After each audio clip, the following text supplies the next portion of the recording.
Brian Keating, welcome to the show, man. It's a great pleasure to be here, Shawn. Been a while. I've been hoping to come on. Couple years in the making, right? I know. But we were talking out there. I think I've been tracking you for like 2 or 3 years, and you finally made it. Yeah, it's kind of scary to hear that Shawn Ryan's been tracking you, but I'll take that, my friend. Oh man, but lots of shit going on right now.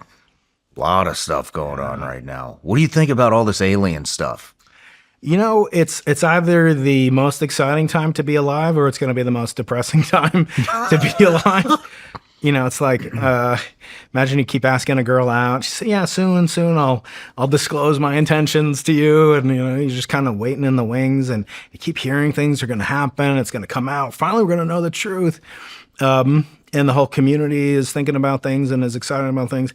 And then I'm sorry to say, I'm just been completely underwhelmed. This last release by President Trump and Department of War, Pete Hegseth, I tore through that like a kid on, you know, Christmas morning or as soon as it came out. What'd you find? I found, you know, really it's a nice round number. I found like 0.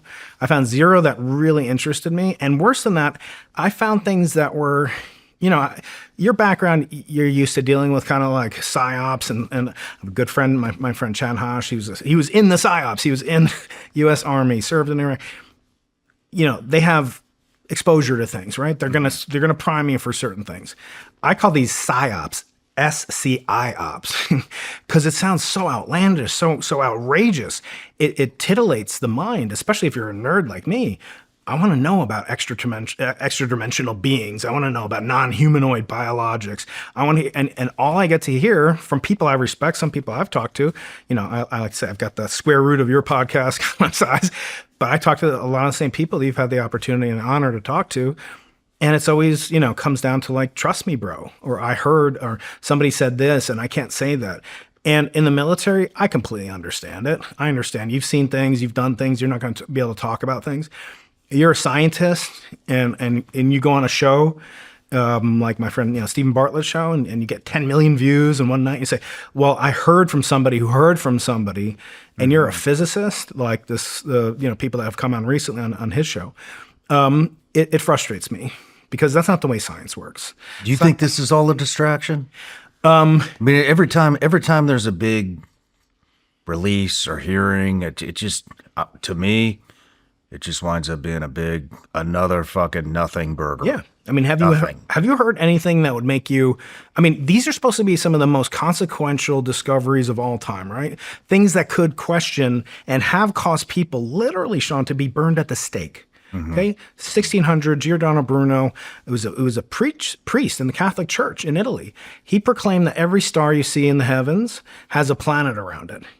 They said, very nice, you know, what temperature do you want to be cooked to? You know, they burned him at the stake because it was so threatening, which meant it was threatening to the most powerful authority on earth at the time, which is the Catholic Church, the Vatican. And that was like the, you know, United States on steroids, like literally would just kill it. No other power was comparable. And he went against them. Why? Because it was threatening to them. Why is this something threatening to you? Do you care when your kid says, oh, daddy, you look ugly today? Or some hater on the internet says something. You don't give a crap about it.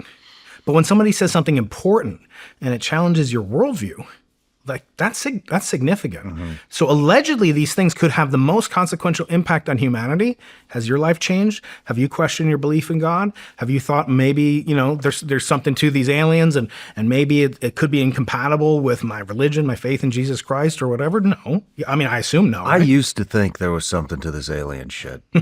I really did. Mm-hmm. Now I don't. You know, I just don't.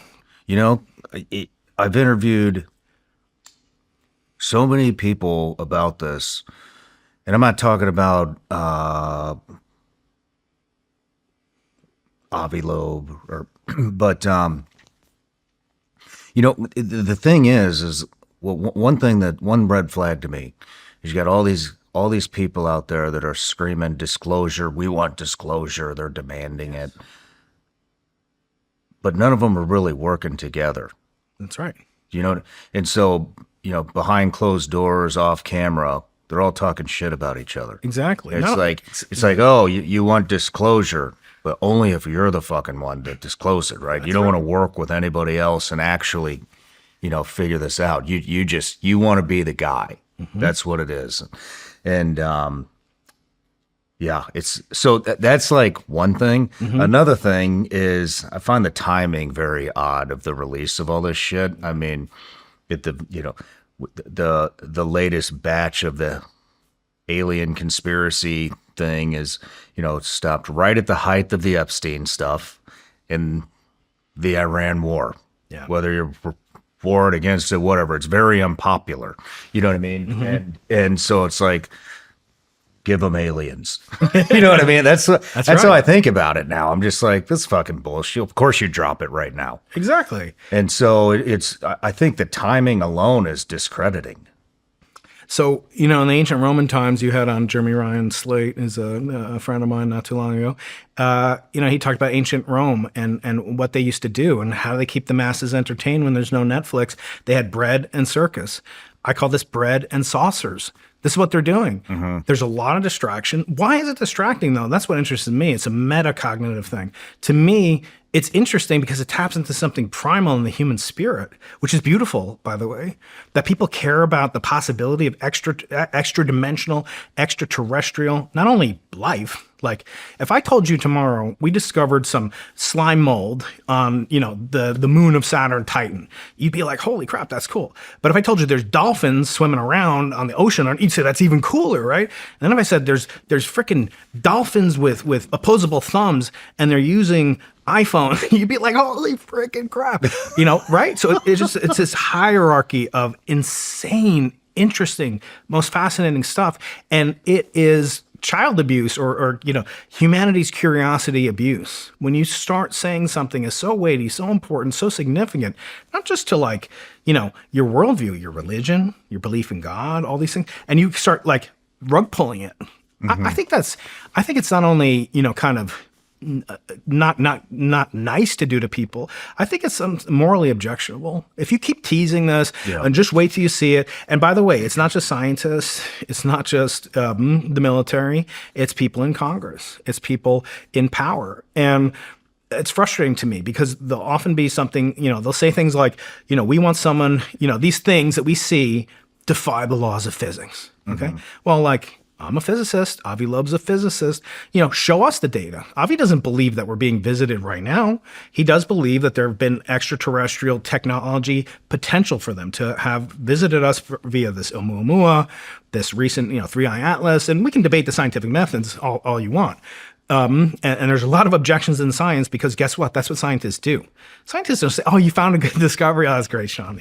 Good for you. We're not like, in the teams or whatever, like, oh, you take somebody this, I'll take somebody. We don't have roles like that. We're all kind of doing battle against an enemy that has infinite resources called Mother Nature. And she doesn't give up her secret. The only thing that we have on our side, Shawn, is that she's always in retreat. We're making incredible progress, exciting progress, despite what doomsayers say, despite what people naysay about it. And we almost don't need the aliens. Like, we almost don't need it for the sense that science is so incredibly interesting, so provocative, so helpful, so useful. But we've come to believe that with science, you get technology. And I kind of say that's the problem. The problem with science is that sometimes it makes technology. And so you come to expect it as a general public. Well, what good is this? Why should we spend this money here? Why should we do this? Why should we do that? We have poor people here in Tennessee or wherever, right? We should be doing something for them. It's not a zero-sum game. In fact, it's a losing battle. We know we're going to lose against Mother Nature, but don't make it worse. Don't put up false flags. Don't try to do the PSYOPs, SCIOPs, and let us have access to it. The universe, Avi Loeb loves to say, the sky's not classified. I say physics is not classified. Love that.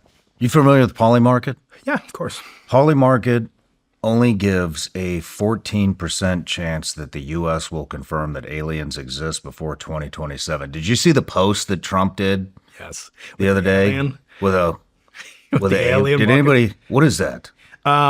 He's a master manipulator. He's a master, and I support what President Trump does in many ways, which makes me kind of a unicorn in academia. But does that mean he does everything right? Does that mean I couldn't ever consider not voting for him? Do I think that he does things sometimes in a callous, in a cruel? Yeah, of course. Look, people always say to me as a sidebar, I'm sorry to go on a tangent so early in the conversation, but they say like, would you want your kid to be like President Trump? Isn't he like, oh, I have all these problems? I'm like, no. You know who I want my kid to be like? I try to live a life for my sons to be like me. I try to live a life, but not be copies of me. I want them to be who they are, actualize their full potential that God has given them. But I don't want them to be me. I don't want them to be a politician. I don't want them to be an Instagram influencer. I don't want them to be you. I want to be the influence of my kid, not the president. I never look, oh, John F. Kennedy. I really want my kids to go. All these guys. I don't say that. I don't say, I want my kid to be like Stephen Hawking. No, I don't. Nobody. I want them to be your replacement.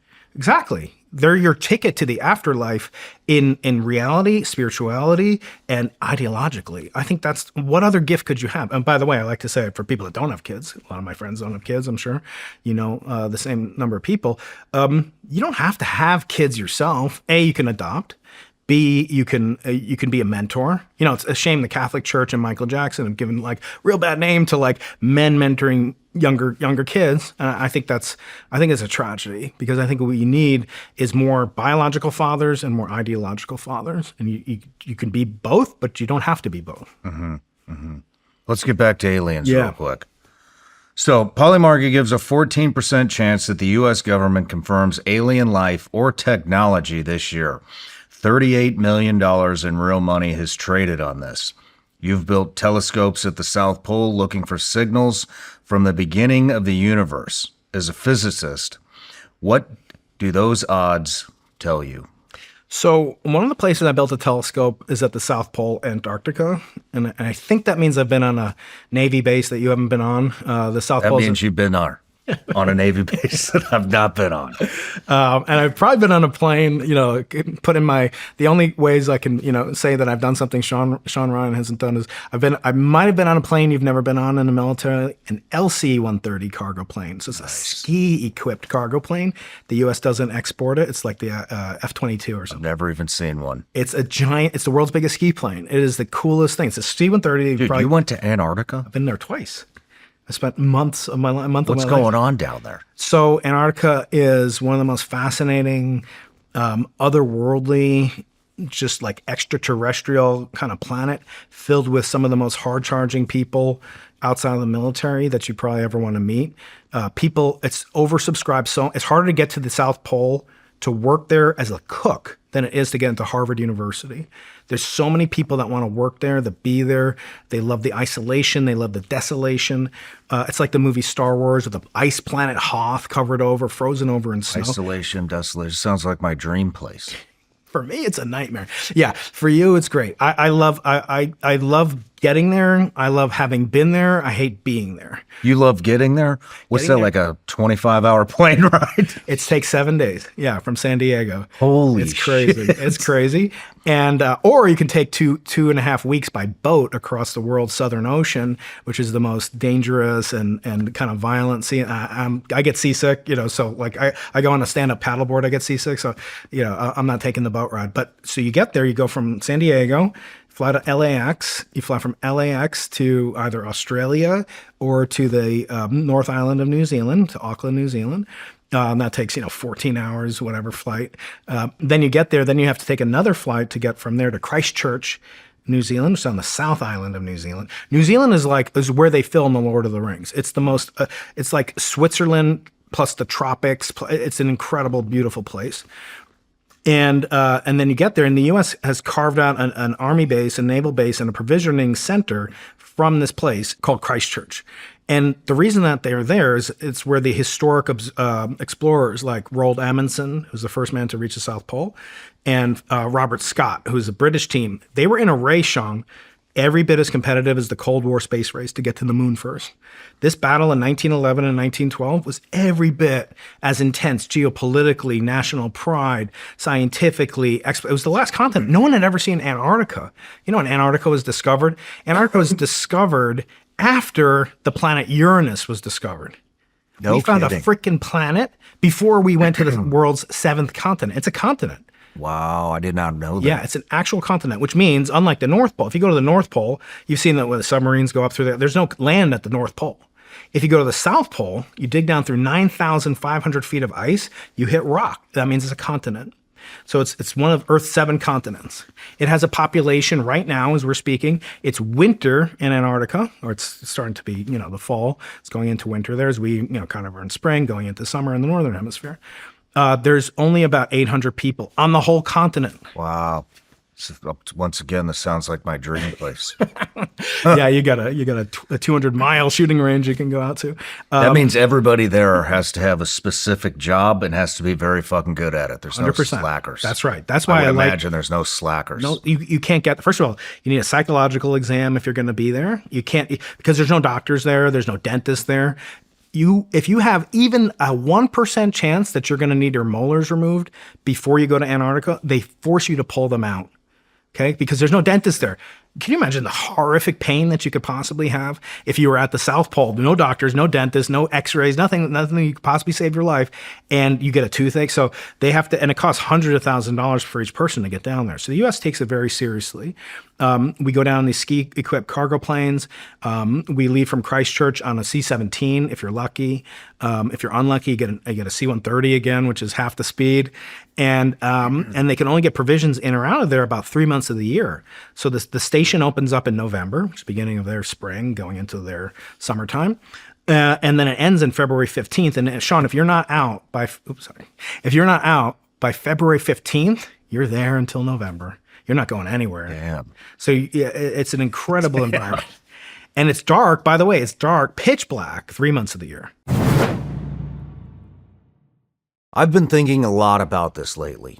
We track everything in our lives, our workouts, our sleep, our business metrics. When it comes to our actual health, most of us are just guessing. And that never really made sense to me. And I think we've all had that experience where you go in, get checked out, and leave without any real clarity. No real breakdown of what's going on or what to actually do next. That's why I'm really interested in what Superpower is doing. It's one simple set of lab tests, but you're getting data on over 100 biomarkers. So now you can actually understand what's going on with your body, from hormones to metabolism to vitamin levels and more. And for me, that's the biggest thing. I'm always wondering, what should I be doing? What supplements make sense?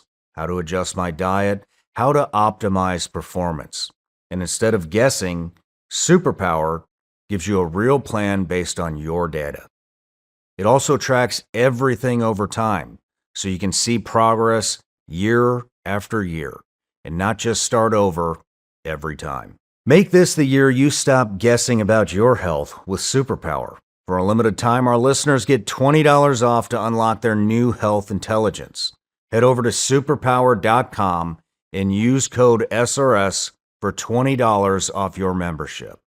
That's code SRS. And after you sign up, they'll ask how you heard about Superpower.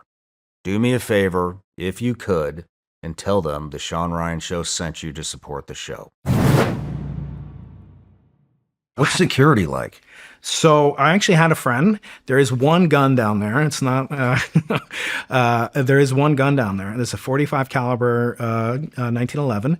It's kept in a safe. And there's a station master who's sometimes a scientist. I knew the station master who was a scientist the year I was there, and they have security because some people have gone literally crazy there, as you might expect, right? Complete isolation. You're not going anywhere. You know why? A plane can't land there. So if a C-130 were to land there in the middle of winter, it gets down to negative 100 degrees Fahrenheit.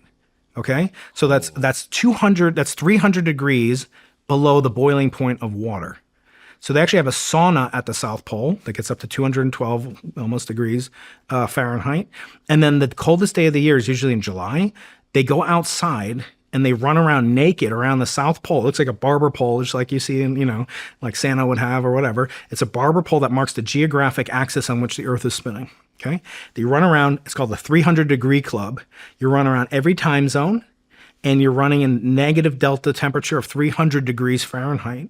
Okay, so if a plane were to land there, if an LC-130 were to land there, the hydraulic fluid and JP-8 freezes at like -50 or something like that. So what would happen is that all the fuel lines would explode, and the plane would be ruined. You could never use that plane again. So they've done airdrops. There was a doctor there who got stranded, Jerry Nielsen, and she was the on-site physician, but that's just for like, cuts and scrapes and stuff like that. She diagnosed a lump, and she found that she had this lump in her breast, and they had to drop chemo. They diagnosed it. They dropped the biopsy kit. She tested that she had breast cancer, stage 2 or 3. Then they dropped chemotherapy. So they had parachutes at night, pitch black, from a C-17. She ended up living a few more years after that. She wrote a memoir about it. But it's the most isolated place on Earth. Literally, there's imagine 1,000 people in the entire continental U.S. Just imagine that, how far you'd have to go until you meet some. Again, for people like you probably sounds amazing. You just catch up on your reading. Did you see where we're at? We're out in the woods. I know. Yeah, exactly. Sounds incredible. Have you heard of these? Have you heard of these crafts that people think come out of the water from within the earth? Yeah. What do you think about that? Well, I've seen some stuff from this gentleman, Lou Elizondo. I don't know if you've had Lou on the podcast. I've had Lou on. Yeah. So he had this book, came out a couple of years ago, Imminent. I try to have him on. Look, I take a skeptical view. It's like when you were a kid, I'm Jewish, but I actually grew up Catholic, and it's a long story. But you remember like when Christmas would come and you'd be so excited, like you just knew your dad was going to get you that racetrack or that RC truck or that 22 or whatever you're going to get. Like you just knew. And then the next day shows up, oh, thanks, Mom, a pair of slacks. Like, oh, you know that feeling of being let down? You've had it, right? I've had it. I was just going to ask if you miss Christmas. Maybe not, huh? We have enough holidays as it is. Yeah. So we are in that same situation. We're promised disclosure. We're promised us it's going to be groundbreaking. Literally yesterday, Congresswoman Luna, Burchett, a lot of people you've talked to, a lot of people you know. What's coming next? It's always what's coming next. It reminds me of like nuclear fusion. Nuclear fusion is said to be the power source of the future, Shawn, and it always will be. In other words, we're just not converging on this stuff. Why do you think we're not? Oh man. We can do 8 hours on this if you want, but I'll tell you, I think there's a bunch of different things. I don't actually think the Epstein file, distraction from the Iran war, I don't think any of that is really pertinent. Because a lot of it surfaced in 2017, thanks to Tom DeLonge and to the Stars Academy and people that you might have interviewed. I talked to Tom DeLonge and Jim Semivan, who's a CIA operator at one point. And the challenge is you have all sorts of extremely rich potential scientific content in a very low information environment, in an extremely low trust environment. In other words, when you've talked to people, you've talked to Ryan Graves of F-18 pilot. Okay, I've talked to him. I actually talked to him with one of his wingmen, who's a friend of mine, who's a naval veteran, an F-18 pilot, just like Ryan. And you talk about it. I would say most of the stories that I've heard, and even people like David Grush, I respect these people, but I have yet to hear them say, here's the physical evidence. Shawn, if these things... They never go the full distance. They never produce the evidence. A lot of it is... non-human biologics. Yeah, okay. no, but... Well, that could be a fucking deer carcass on the side of the road. Right. I'm not fucking around. I'm being serious. 100% right. If you're going to go, why aren't we going the full distance? Like, you're not a fucking whistleblower. You're just bringing up bullshit. I'm glad that you said fucking nothing. I can't say that, because I don't have the courage to join. I wanted to join the military. I wanted to go into the Air Force. My stepfather was a fighter pilot in Vietnam and a KC-135 Stratotanker pilot. I wanted to do it, but, I discovered girls. I'm like, I don't know if I can handle it. I want to be an F-14 pilot because that's when Top Gun came out when I was a kid. And then my stepfather's like, they say everyone wants to be a cowboy, but no one wants to ride the range, like being out on the boat, like my friend Ariel Kleinerman or like Ryan Graves. I just didn't have it. I wanted to study the stars. I wanted to not miss that opportunity. It's kind of what I'm good at.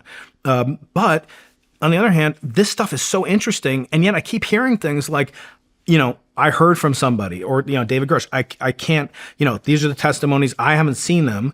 They're interdimensional beings like Congresswoman Luna. And I would bet. That's a spirit. It's right? a spirit. It's a God. That's why I call these aliens of the gaps. It's a form of almost religious worship. Same is happening with AI, by the way.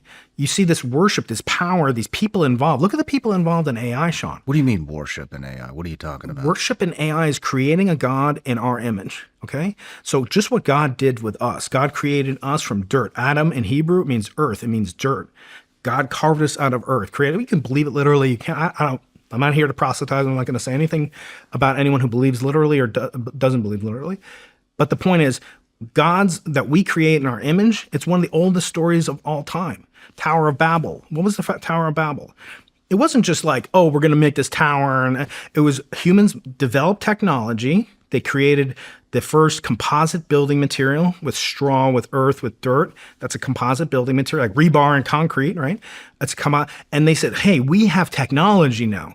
We don't need to go on top of a mountain that God made. We can build a tower ourselves to go to the sky, like a Twin Towers. We can do this. We're so powerful. We're so mighty, right? It's an old tale that we can compete with God. Why does the Bible, why does the Torah, the Old Testament say they did it? They wanted to fight with God. Why? Because God had restricted the knowledge that human beings were capable of having. Again, believe it or not, I really don't care if somebody believes the Torah, the Bible, the Old Testament, the New Testament. I don't care. The point is, these stories are eternal. They have something to teach us 3,000 years ago. They can teach us stuff to this very day. The story that people are trying to do now is to create a God sort of in our image, right? That will do things to us, supernatural, have capabilities, all powerful capabilities, all knowing. The panopticon, know what you're doing. Know it. People trust ChatGPT more than they trust their priest, rabbi, or minister. You ask stuff to ChatGPT, you probably wouldn't tell your wife. I know I do sometimes. Like, why is my wife mad at me? You know, like I'm not gonna ask her that. I know why she's mad at me, right? So the point is, we're outsourcing that which is ethereal, which is eternal. We're outsourcing that to little bricks of silicon, and we're hoping, but we don't really know about the dangers within. With aliens, what is happening with aliens? That there's some external force that's being suppressed that has the power to transform the world. I agree 100%. If everything they said was going to be disclosed was disclosed, we would have to reconfront a new reality. I mean, we would be in an environment that is so unstabilizing. It would make like the Catholic Church burning Bruno alive and imprisoning Galileo, all that thing. It would look like, you know, like when my toddler goes into timeout, okay? It would be we would be so revolutionarily displaced. The question is, what, you know, if that's real, if these aliens exist and they have technological capabilities to travel light years across the galaxy, why is it that, you know, Congresswoman Luna or somebody else is capable of either suppressing it or disclosing it? I mean, yeah, I don't think, I mean, are they capable of that? Well, I'll ask you the question. Or are they pretending? If If you talk about aliens and you're in government, that's like an immediate PR boost. Yeah. Boom. You're front page of every paper, every podcast wants to talk to you, every news network wants to talk to you. It's a great PR stunt, right? Yeah. I mean, this episode's going to do good because we started it off talking about aliens. I guarantee fucking Also you. because of me, Shawn. And because of I'm you. joking. But I'm being serious. Like it always hits. Yeah. It always hits. AI is another one. Nothing ever comes out. So, and there's an incentive to keep it that way, right? Because if you do disclose, I think there's something to what you're saying. I mean, I'm not that interested in it anymore because nothing ever comes. There's never any breaking shit that comes out that's that's and there's nothing you can do about it anyways. well, you can use a critical reason. What I think might be going on is they've seen, how much attention the subject matter demands, when it's brought up. And so it's become a useful tool for the U.S. government. That's right. No, I agree with you. I guess here's a question I've been wanting to ask you. And originally when I actually think I might have invited you on my podcast at one point to do a Veterans Day celebration. So anyway, at some point, I'd love for you to come on. And when you come on, I'm going to give you this. Well, I'm going to give this to you now because I brought it all the way out here. It's not a Nobel Prize, but it is called the Keating Prize. A little bit arrogant, okay? It's for impossible imagination, okay? And it's got your name on the side of it, and it's 3D printed. And there's a replica of the monolith from the movie 2001: A Space Odyssey, because my podcast, Into the Impossible, is named after Sir Arthur C. Clarke, who wrote the book that 2001: A Space Odyssey is based on. So you're welcome. Yeah, thank you for all you do. And we're going to play around with some other stuff now, so keep that handy. That we'll go with that later on. So I want to turn, with your permission and forbearance, I want to ask you a question, because I can't ask. I've had, as I said, military. I've had operators on. Let me ask you a question. Some of the pilots who saw things, the Nimitz incident, the Tic Tac incident, Commander Fravor, Lieutenant Commander Alex and Dietrich, they claim they saw things, right? They got back to the boat. When they got back to the boat, they were basically described as being hazed, something like that, teased mercilessly. They said it was bad for their career. David Fravor's testified about this. We could talk about the geometry of how they saw different things.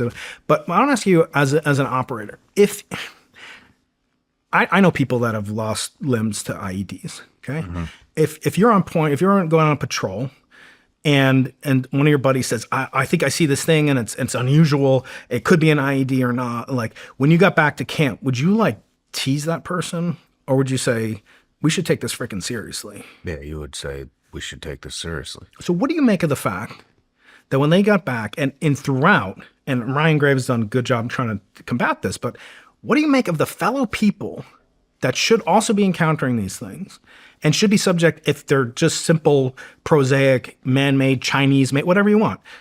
They could pose a danger of flight risk, right, for these aircraft that are operating at high, velocities, right? What do you make of the fact that the fellow aviators, their equivalent of operators in the teams, right, they were teasing them? I just psychologically, can you help me get through that? Well, I mean, I think the comparison that you brought up is a little imbalanced. I mean, an IED in the heyday of Iraq or Afghanistan, I mean, that was you would see multiple of those a day. Very common, you know what I mean? Nobody would second guess that. I mean, they might second guess you, but they're not going to make fun of you, you know? But, I mean, it was just so prevalent. It was happening multiple times a day. You don't see UFOs popping in and out of the water and, defying physics every day, every year, every decade. Like, you just don't, if you see it, it's very rare, right? I can see, my brother, I have three brothers, right? I can see them teasing the shit out of me, right? It's kind of like a ghost. Right. Okay. Like, you might tease somebody if they've seen a ghost, like, oh yeah, okay, you've seen a fucking ghost, right? But if that ghost could take out, the intake on your F-18, Hornet, wouldn't you be a little bit, more interested in seeing if it's not teasing them, but actually let's go through the encounters? Like, I'd be interested as a too. Professional, yeah. As a professional, I'd probably crack a little bit of a joke. You would, okay. You know what I mean? But I'd also be interested to hear what was going on. I mean, my old producer is the one that logged it into the logbook. I mean, he was there when that shit happened. Yeah. And but yeah, so I'm not saying like they should have been ridiculed or anything like that. Absolutely. But all I'm saying is I could understand some heckling. Okay.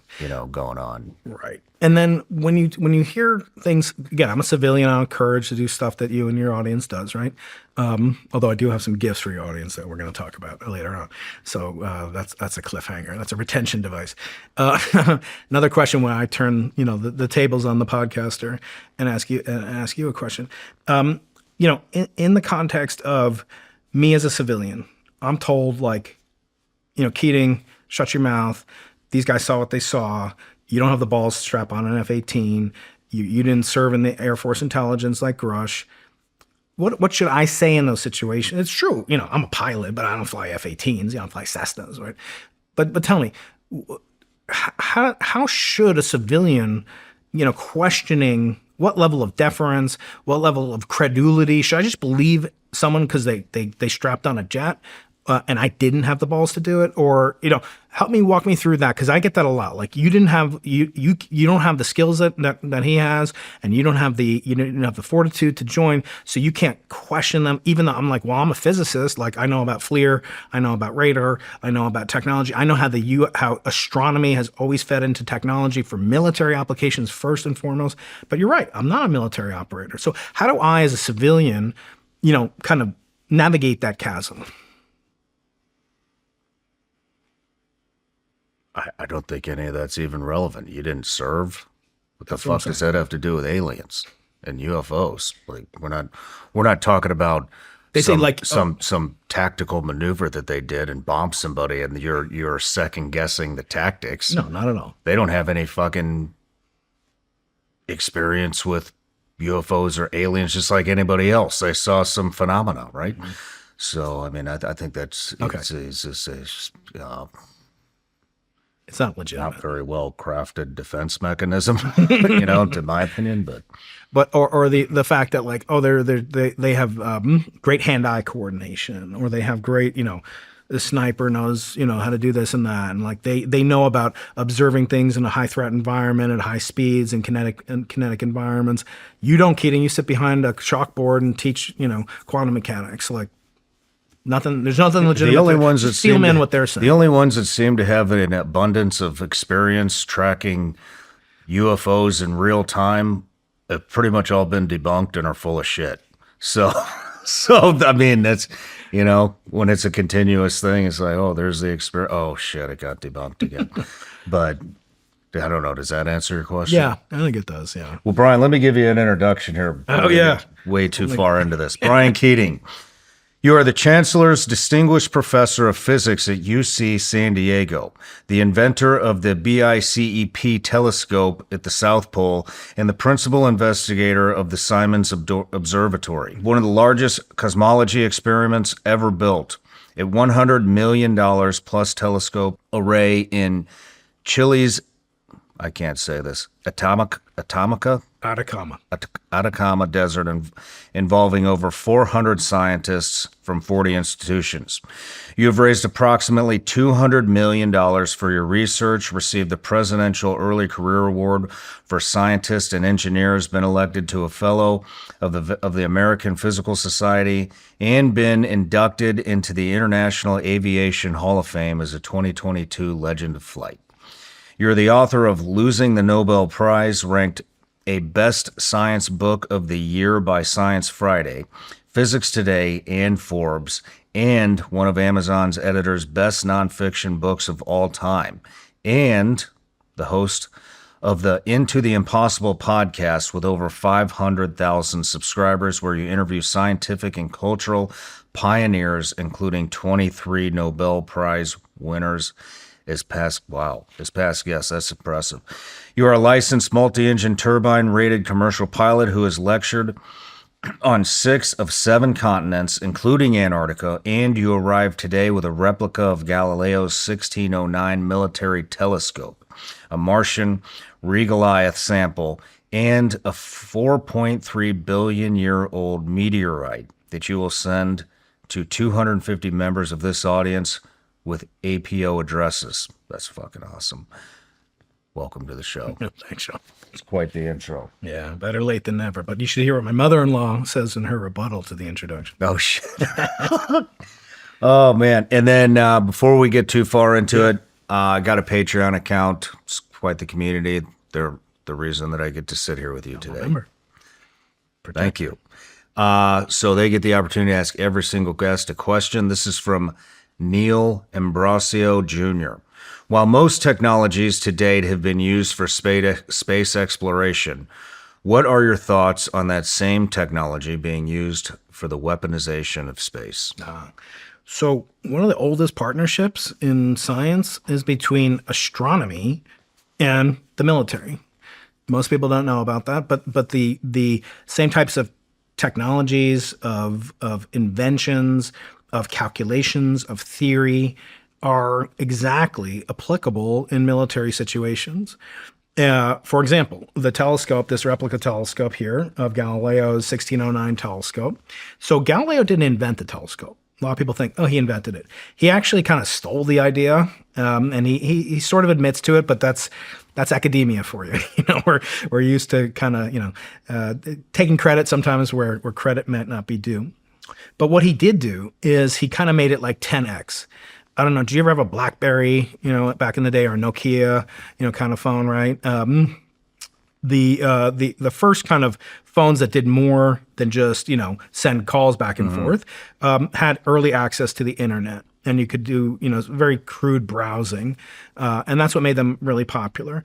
But what made the smartphone really take off exponentially was that it was 10 to 100 times better than anything that came before. And so quantity has a quality all its own. Creating something for the first time, like creating the telescope, is one thing, but then improving it by a factor of 10, it's almost like it's a new invention. And that's what Galileo did. He didn't invent it. It's the most simple thing you can think about. It's got two lenses. It's got a lens over here. This is called the objective lens. This is the side that faces the object that you're looking for. And then this is called the eyepiece lens, another lens on the other side. This simple thing has about 1-inch diameter lens, and it can see everything that you could possibly see with the naked eye, but 10 times better. And that change in humanity's literal perspective on the universe changed the world. But it wouldn't have been possible without Galileo's improvement. And in fact, he not only improved it by the type of quality of the glass that he used, the lens material, the spacing of the material. He also did things that are kind of counterintuitive. You see, Shawn, the lens that's here is actually bigger than this brass disc that surrounds it. But the brass disc is actually crucial to the improvement, because what the brass disc does is it focuses the fovea of your eye in the best part of the lens. If you had the whole lens exposed to the light, there's all sorts of artifacts of glints, of glare. It's called ghosting. And those effects reduced the utility of the telescope. So Galileo counterintuitively said, let's take this telescope and make it smaller. It's called stopping down, like an aperture and f-stop on a camera. That actually restricts the light. That made it focus better. It was genius. No, I wouldn't have thought of that, right? Let's make this thing better by making it smaller. Like said nobody ever. You always want bigger, better, but no, that would have made it worse. He made it better. The other thing that he did, which nobody really had done before, it's crazy, is put it on a tripod. He invented the tripod. And what do you get when you put an optic on top of a tripod, Shawn? Stability. Get stability. Because a telescope is magnifying not only the object that you're looking at, but it's also magnifying the rotation of the Earth. As we look at the stars, it's actually making them go by faster, right?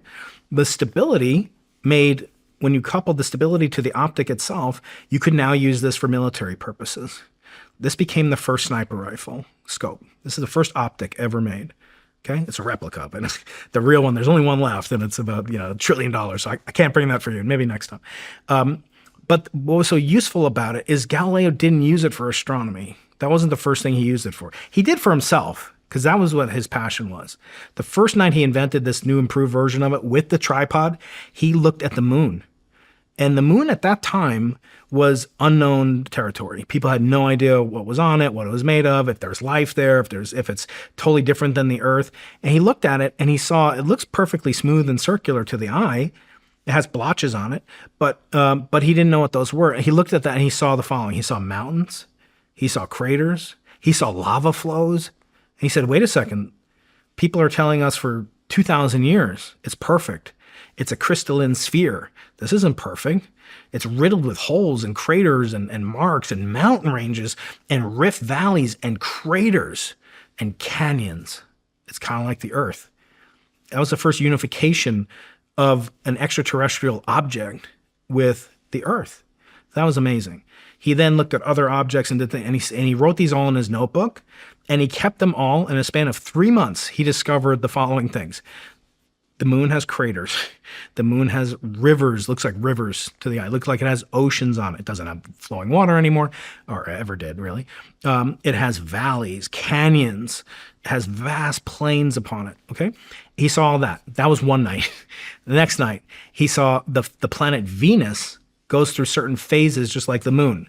In other words, sometimes there's a crescent Venus, sometimes there's a full Venus, sometimes there's a waning crescent Venus, sometimes there's no Venus and you can't see it. that must have meant that Venus was closer to the sun than the Earth, because that's the only way we get phases of the moon. Sometimes the moon is closer to the sun than it is to the Earth. And then he discovered that the planet Saturn had these ears on it. He thought the planet Saturn, instead of now we know the rings of Saturn, he couldn't resolve them with his first telescopes, but he saw that they had this extended oval shape to it, and it kind of blew his mind. He thought it was 3 planets touching each other. Okay, and then the most insane thing that he ever did, in my opinion, again, this is all in just a few weeks in the winter, January of 1610. It's just mind-blowing. No one had ever done that before in history. Even though the telescope existed, no one thought to look at the sky because they didn't have the technology, the tripod. Okay, and I'm getting to the question that was asked in just a second. He looked at the planet Jupiter. And Jupiter is the biggest planet in our solar system, and he saw it had all sorts of crazy structure to it. It had lines on it like atmospheric storms. It had this blotch on it, this red spot on it that seemed to be there every night that he would look on it. And it was always accompanied by 4 stars. And the 4 stars were always like kind of moving with respect to Jupiter, and then Jupiter was moving with respect to the Earth. And he was such a genius. He said the following. He said, I think what I'm looking at is a miniature version of the solar system with the sun replaced by Jupiter, and the planets that orbit around the sun, which was heretical to think back then, by the way, the planets that orbit around the sun are orbiting around Jupiter. So Jupiter's kind of like the sun to this miniature solar system that we saw edge on like a disk. So he saw these things moving back and forth, always around Jupiter, no matter where Jupiter was, every time of the year that he could see it. And this is just mind-blowing. And he raced to publish this. He published in under 2 months, which is like a record. He published this book called The Sidereus Nuncius, The Starry Messenger. And he didn't tell people how to build a telescope. He kept that classified. But he did go to Venice, which, Italy was only a country, in the modern sense, I think in the 1840s. Like, it was unified. It was made up of like Florence and Tuscany and Venice. Like, they're disparate doges and kingdoms, right? So he went to Venice. He shopped it around to different militaries. And he said, look, guys, with this telescope, you can go on top of a tower in the Piazza di San Marco in Venice. I don't know if you've ever been to Venice. It's a wonderful place. You should go there, especially you're Italian, right? Italian origin. So you go on top of the tower in Venice. You can look out onto the ocean, and you can see in the lagoon, you can see a boat today that won't be here for 3 days. And that was like stealth, right? So be like looking at the stealth bomber with a special device, and you could take away the stealth of the stealth bomber. And so this technology between astronomy, which was his main purpose in doing it intellectually, and then selling it to the military immediately to the Venetian government, gave them this huge advantage. They gave him like basically a stipend, tenure, made him like this court astronomer. And he immediately saw how military purposes could be the vehicle to make him wealthy, because he was a real cool guy. He was never married. He had kids out of wedlock. He had mistresses. He had brothers-in-law. He had people living with him, like students living with him. I can't imagine living with my students. And he was just such a passionate educator. But at heart, he was like a military genius. And his first thing was to be like Merlin or, Gandalf or something. He knew that astronomical discoveries, projectile motion, trajectories, things like that could immediately go from the realm of physics to being used for war. And the same thing is happening today, to address the question directly. We have technologies, we have tools, we have telescopes, we have things that have been designed. One of the things that Avi Loeb spoke to you about, this object called Oumuamua, was the first extraterrestrial object discovered by humanity. It came from another solar system. We don't know where, we don't know when, but we know that it did not come from our solar system. How do we know that? Its velocity and its orbit. It's not bound to the sun. And it travels at such hypervelocity that it came into our solar system in 2017 and left our solar system. And it's long gone for right now. We can't really catch up to it with a rocket, but we know for sure it was there. It was discovered by an Air Force telescope, not an astronomer, not Avi Loeb looking through a telescope. It was discovered by an Air Force telescope on top of Haleakala, which is a mountain in Maui.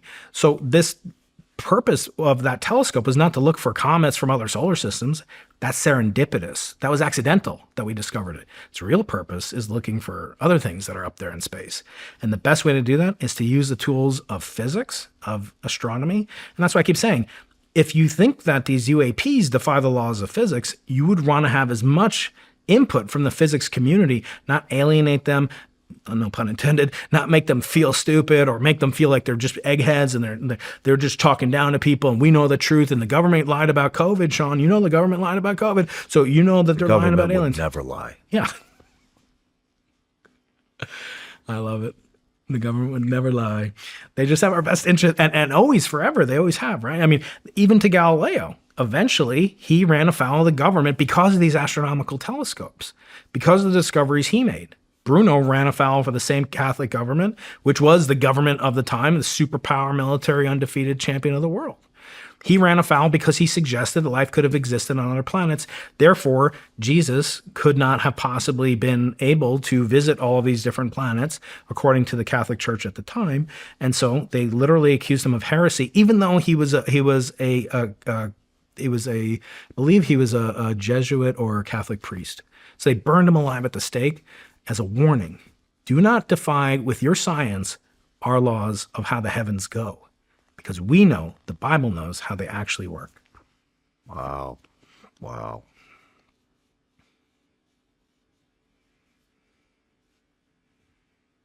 If you look at it, do governments lie? Of course they do. Is there ever a reason? I'd love your opinion. Like at that time, saying that the Earth orbited the sun would be, it would be like saying, the lab leak of COVID, if you believe that.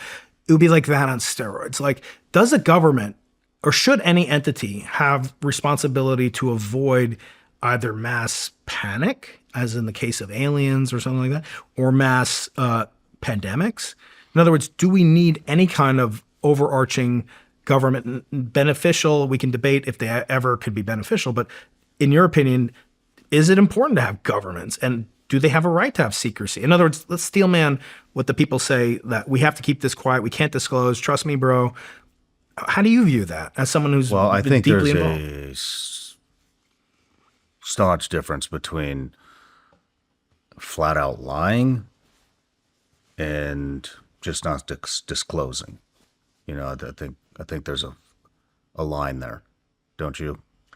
I do, and I think that the government, but I guess I'm asking: Is there a moral reason to lie? If you lie to your people, now you're in a predicament like what we're seeing right now, where I would say the vast majority of people have no trust in any of our institutions or our government at all. Because they've been caught in so many fucking lies and nobody knows what to believe. Nobody even knows if these are lies. Well, a lot of them are lies. But, but there are, nobody knows about this alien shit yet. You know what I mean? Yeah. For example, it's like, do we believe them? Why would we believe them? They've lied about so many other fucking things. They've lied about COVID. Mm-hmm. They've lied about taxes. They've lied about pretty much everything, and so, and now I don't even know how they would begin to get the trust back in our institutions and our government. You think that's that far gone? I think it's pretty close. Well, I have this debate. I told you before we started recording. My brother-in-law Jim Brewer was a recon Marine, and I told him about some of the things that the people that have alien encounters have been reporting, and he's like, well, we did what's it called, SERE, like search, evade, rescue, SERE training. He said when we did that, he said I got waterboarded. He's like, the government does stuff to us, and I'm convinced the government lies. They lie to people that should have the deepest trust, and I don't understand how they expect that trust to be maintained. For example, pilots report things in the skies, right? One explanation is extraterrestrial craft visiting us from other dimensions, right, with non-human biologics. Okay, that's a hypothesis, right? I'm a scientist. I can test a hypothesis, given data, update my priors, update my hypothesis, iterate, scientific method in action, right? Another hypothesis is these are craft from the U.S., from adversarial nations, reporting things, doing things that we don't know about. For example, during World War II, there were operators of German U-boats. And the Germans had early radar systems. I don't know if most people know this, but there's the Manhattan Project. Everybody knows about that. The Oppenheimer movie, great movie. And I'm all for celebrating physicists. And it's great. It's rare you have a movie about a physicist who's, doing good and not, trying to kill everybody. But during the Manhattan Project, that gets a lot of attention because it created the atomic weapons that eventually, most people's opinions brought the end to the war in Japan. We were in a race against the Europeans, the Germans in particular, before they developed a nuclear weapon and dropped it on us, right? The Japanese weren't really in a danger of doing that.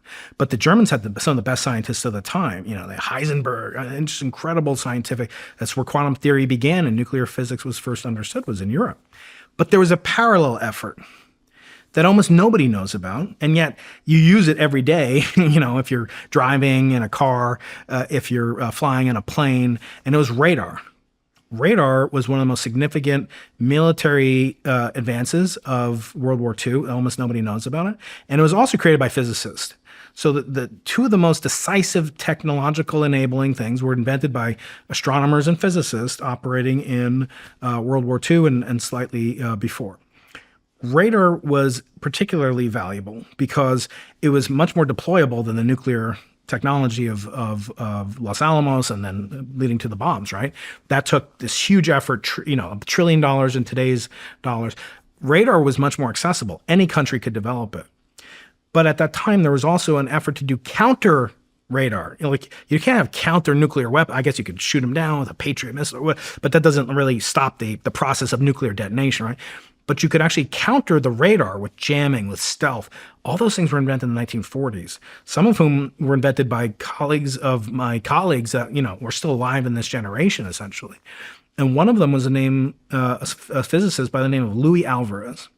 Have you ever heard the hypothesis that the dinosaurs were killed by a meteor impact in the Yucatan Peninsula 66 million years ago? Mm-hmm. So speaking, because I am an absent-minded professor, so I will forget. So I brought some meteors here, okay? So these are, honest to goodness, fragments of the early solar system that are older than the Earth. These are 4.3 billion years old. Wow. These are found in Argentina. So this one's you. And I brought some more. How old is this? 4.3 billion years old. The Earth is about 4.2 billion years old. This material, it's kind of dense, right? It's pretty heavy. Mm-hmm. It's also magnetic. Here's a compass. I'm going to do Mr. Wizard with you today, Shawn. Here's a compass, magnetic compass. Put it next to there and maybe show the camera what happens to it.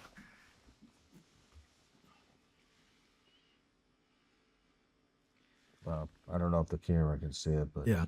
So it's deflecting it because these are magnetic. They're also slightly radioactive, but don't worry. They're perfectly safe. So what I wanted to do, because I love the audience and the community that you've built, and for the people that serve and have the courage to do things I never had the courage or the ability to do, I want to give away 250 of these to the first members of the Shawn Ryan Show that have an APO post office box, which is military or government service post office box. So I can send these all over the world to the first 200 people that have an APO box. So I made a special website, briankeating.com/SRS. So if they go there, whoever gets there first come, first serve, I will send them this actual meteorite. Okay. Oh, damn, that's cool. And I'm going to send them information about it, what it's made of, its composition, its age, where it was found, and how they can see meteor shower. Have you ever seen a meteor shower? Don't believe I have. Oh, you will love it. And here, in God's country, I will give you a list of the 4 major meteor showers every year. You don't need a telescope. You don't need anything besides, even binoculars don't help you. Just your naked eye, your wife, your kids. Go out on a night, you'll get the list of meteor showers at this website, briankeating.com/SRS, and it will tell you how to see them 4 times per year, once per quarter, basically.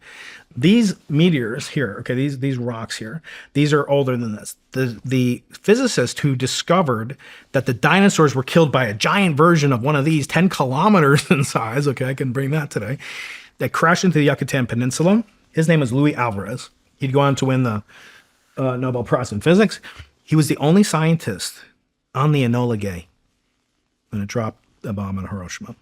Okay, this guy was one of the super geniuses. Almost nobody knows about him. In World War II, his job was radar, not nuclear bombs, but he then got repurposed after he perfected radar. He said the following. He said, when an object gets close to a radar station, the radar's pinging it, right? It's shooting out radar beams, and it's bouncing off, and it's measuring the timing as the plane is getting closer to the U-boat. And the U-boats had pretty advanced radar systems. What he did is he built a spoofing system. He built a system that, as it was getting closer, transmitted a signal that got weaker via the inverse square of the distance, which is exactly how a real thing would behave if it was moving away. So imagine you're sitting there in the boat, you're in the U-boat, you're like, my captain, look, oh, it's going away. We have nothing to worry about. The U-boat gets destroyed.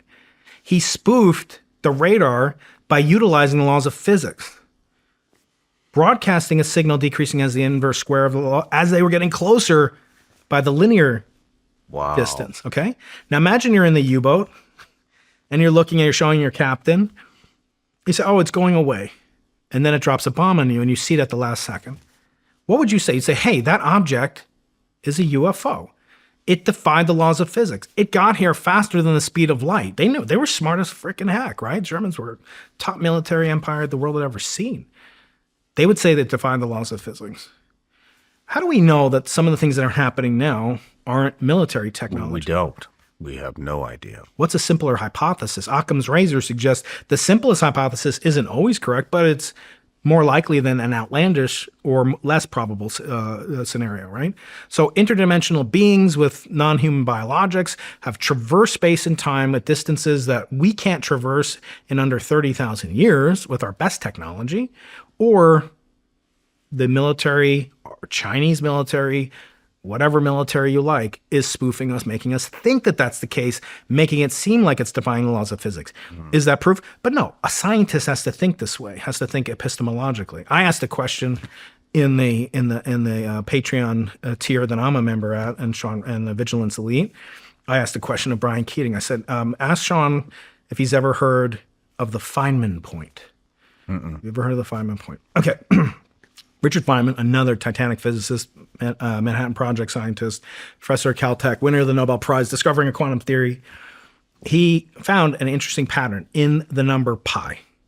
The number pi is the ratio of a circle's circumference to its diameter. Okay, it's approximately 3.14. And if you're a real nerd and you want nerd cred, you memorize it to more digits. 3.1415926558. And you keep going. And one of my kids can do it to 22 decimal places. Wow. Feynman measured it, and he found really far out, you get to the number 6 in pi, which goes on forever, but at a certain point, it goes 6, 6, 6, 6, 6, 6 sixes in a row. Nothing like that happens before, and that point is called the Feynman point. Do you know where the Feynman point occurs? How many digits of pi you have to memorize out to get to the Feynman point, Shawn? No idea. 762. 762. It's a good caliber. What's that? It's a great caliber, right? I always wondered, like, is your handle because of the by 31 or 50? Hopefully we'll try out the range at some point. So now you might say that's like, hey, well, Shawn, that's really cool, right? And you might say, like, that's a really cool number, and Richard Feynman is really smart. Or is it a coincidence? Scientists has to weigh both options. It could be aliens. It could be human technology. Right now, we have no evidence that proves beyond a reasonable doubt in a scientific sense that aliens exist, that technology is visiting us. Does that mean it's impossible? Like I said, I've been to Antarctica. Antarctica is 1/7 of the Earth's continents. If you just estimated, if I told you you're just an alien, and I say, Shawn, Earth is this blue-green planet with an atmosphere and life's all around the planet. There's 7 continents where land is, where land-based animals can live. 1 out of 7 continents one of them is called Antarctica. I don't tell you where it is. I don't tell you anything about it. How much of Earth's 8 billion people live on that continent? What would be your first guess? 800. 800 people. Well, you know me now. Yeah. Yeah, I mean, I'd probably take the population divided by 7. Yeah, exactly, right? But I already told you, it's over a million, it's over, it's almost 1 million times smaller than that, right? It's a couple 100 people at a time. So people like to say, well, the universe is so big, like Avi and Loeb and you talked very extensively about this. The universe is really big. Well, the Earth is really big, right? We don't find life everywhere on Earth, right? We only find humans, 6 of the 7 continents. But by just pure logical explanation, you should expect to find it everywhere. So I'm not saying logic is a panacea. I'm not saying it's always the solution and you should only think scientifically, but I want to use it as a guide, at least as much as we can as a human being species, to get at knowledge in the most efficient, effective way possible. And if it turns up when it turns up, let's see what happens. Don't let the people suppress what the information is truly scientifically. Thank you. Thank you. Let's take a quick break. Yeah. Aging is inevitable. And if you're anything like me, you feel it a little more every year. Sore knees, tight joints, recovery takes longer than it used to. We can't stop the clock, but we can take care of ourselves. That's why I take Bubs Naturals collagen peptides. I mix it into my tea every morning. It blends right in, no taste, no gritty texture. It's simple. I've been using Bubs collagen for a long time, and I genuinely notice the difference. My knees feel better, my skin looks better, I recover faster after workouts. I stick with Bubs because I trust the company. Their collagen is NSF certified for sport and sourced from grass-fed cattle. So it's clean, tested, and exactly what they say it is. And there's a bigger mission here. Bubs was founded in honor of Navy SEAL Glenn Bub Doherty. And 10% of all profits go towards helping veterans transition back to civilian life. So you're not just supporting your joints and recovery, you're supporting people who served this country. If you're ready to upgrade your daily routine with Bubs Naturals collagen, head to bubsnaturals.com/SRS and use code Shawn for 20% off your order. Again, that's bubsnaturals.com/SRS and use code Shawn for 20% off your order. Take care of your body. It's the only one you've got.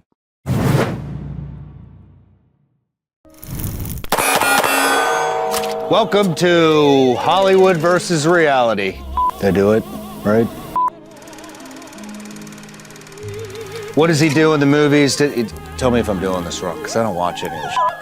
Little flick like that, right? Seems pretty cool. It is pretty cool. Gotta silence it.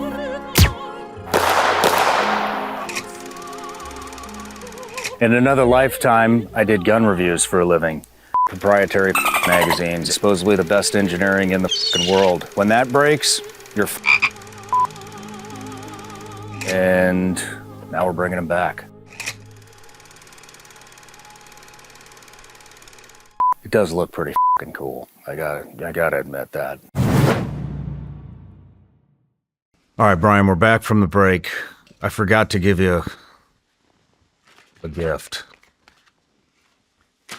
Vigilance League gummy bears, made in the USA, legal in all 50 states. Not that you have to worry about that in California, right? But anyways. Are they kosher? I gotta ask the question. Let's see. I don't know what that means. Corn syrup. Gelatin. But not kosher, but I'll give it to my brother-in-law. Right on. I'll give it to my Jim Brewer. This is for you, brother. But thank you very much. Yeah. So I want to get into the telescope, the BICEP. Yeah. How did you get involved in that? So, a lot of kids when they're young, men, they can look up to their dad. They can have difficulties with their dad. They can be competitive with their dad. My father was in the captain of the football team. I got to be captain of the football team, or whatever. Or my father served. I'm going to serve. My father, was a scientist. He was a professor, and early on in my life, he got divorced from my mom. Mm-hmm. And when he did, he actually abandoned my older brother Kevin and me, and we grew up adopted by my stepfather, Ray Keating, who was a Vietnam pilot, F-4s and KC-135s, served in Vietnam. And he adopted us from my family, which was, I grew up Jewish, like I said, both parents were Jewish. And then my stepfather's family was Catholic and huge, 50 brothers and sisters, uncles and aunts. And it was such an incredible family. I mean, they're still, tighter with me than my own biological family growing up, except for my brothers, of course, and my mom. But my father he abandoned us. So I actually changed my name, was legally adopted. My name when I was a kid was not Keating, it was Axe, Brian Axe. So now it's Keating. Changed my name. My brother too. And he left. He just, he abandoned me and my brother. I was 7, my brother was 10. And he moved to the West Coast, didn't see him 15, 16 years. Wow. Until I started to kind of follow in his academic footsteps, which is weird because I didn't even remember what he looked like. Okay, I was 7. Last time I saw him, my brother was 10. I never understood how he could abandon a 10-year-old. I was like, I'm 7, I'm not that important. But like my brother was like you have kids, you know what it's like. I can't imagine doing it to anybody, to be honest with you. Me neither. But he did, and he had his reasons. Later find out why, but What were his reasons? He felt like my mother had turned us against him. That had, she had kind of pitted us psychologically against him, which wasn't that big of a stretch because he was kind of an a-hole. He tried to beat up my stepfather, came over one night drunk or whatever, trying to beat up my stepfather, take us back, and he'd go through my visitation. Tried to beat up a fucking seasoned Vietnam veteran? No, yeah, he did. How'd that work out? It didn't work out that well. Did not work out that well. So, but he was this brutally complex, brilliant. I mean, still the most. I've interviewed 23 Nobel Prize winners. Puts all of them to shame. I mean, he did. He passed away, as you'll find out. But he was a great scientist. And, when I was going through my formative years, in high school, I got really interested in astronomy. I got a telescope just like this. And it changed my life. I had been adopted. I'd been Jewish from birth, but I was adopted. I got converted to Catholicism by my mom and my stepfather. Changed my name, got baptized, confirmed, and instead of being what's called a bar mitzvah when you're in Judaism at age 13, you become a man, so to speak. Although having 13-year-olds now, it's kind of a far stretch to call them a man. But anyway, it's a rite of passage. Mm-hmm. I was actually not having my bar mitzvah. I was an altar boy in the Catholic Church of St. John and St. Mary in Chappaqua, New York. And I loved it. I had no problems with the Catholic Church. I wanted to be a priest when I grew up until I discovered girls around the same age. And I just loved that whole environment. But along the same time, I got a telescope. And I looked up and I did those kind of observations that I told you Galileo did. I didn't know who Galileo was at first. I looked at the moon, it had craters on it. I looked at Jupiter, it had moons around it. I looked at Saturn, it had rings around it. I looked at my neighbor, Debbie. She was super hot. Sorry, Debbie, if you're still out there. Never saw anything, too bad. But in reality, it transformed my worldview, and I started to learn more. And this is before the internet, in 1986, 87. There was no Google. There was no, he had the Sunday New York Times newspaper in Chappaqua, New York, right? Mm-hmm. So I could look up stuff. Oh, wait, I saw Jupiter? I mean, how many people out there know they can see a planet with their naked eye? Or see a galaxy with their naked eye? You can do all that stuff. I got this telescope. I worked at a deli down the street from where I was living in Dobbs Ferry at the time in New York. And I saved up enough money, and my mom gave me a little money, and I bought a telescope, and it changed my world.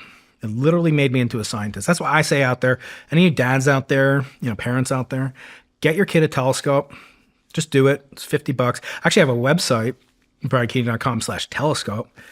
I don't get sponsored. I don't get, big astronomy. NASA's not paying me to do this, but I give recommendations for telescopes for different budgets. And nowadays, it's insane.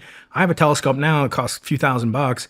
It takes Hubble kind of telescope images, incredible stuff. It's all electronic. You don't put your eye on it, but you can put just the most incredible vision into their mind. And then when they're 10 or 11 years old, maybe they'll be. These are crazy. It's insane. I mean, because I've been looking at these for my kids, because my son's like obsessed with the moon. And I was looking up telescopes on Amazon, and I was like, holy shit, these things will like find the damn stars for you and focus in. You don't even have to do anything. But don't start with that. Start with something. I did, and I started with the old NASA. Yeah. Yeah, just point it and look at whenever it's bright, except for the sun. Okay, don't look at the sun with your remaining good eye. You're not supposed to do that? I'm just kidding. So, but everything, you can see the exact same things that Galileo saw.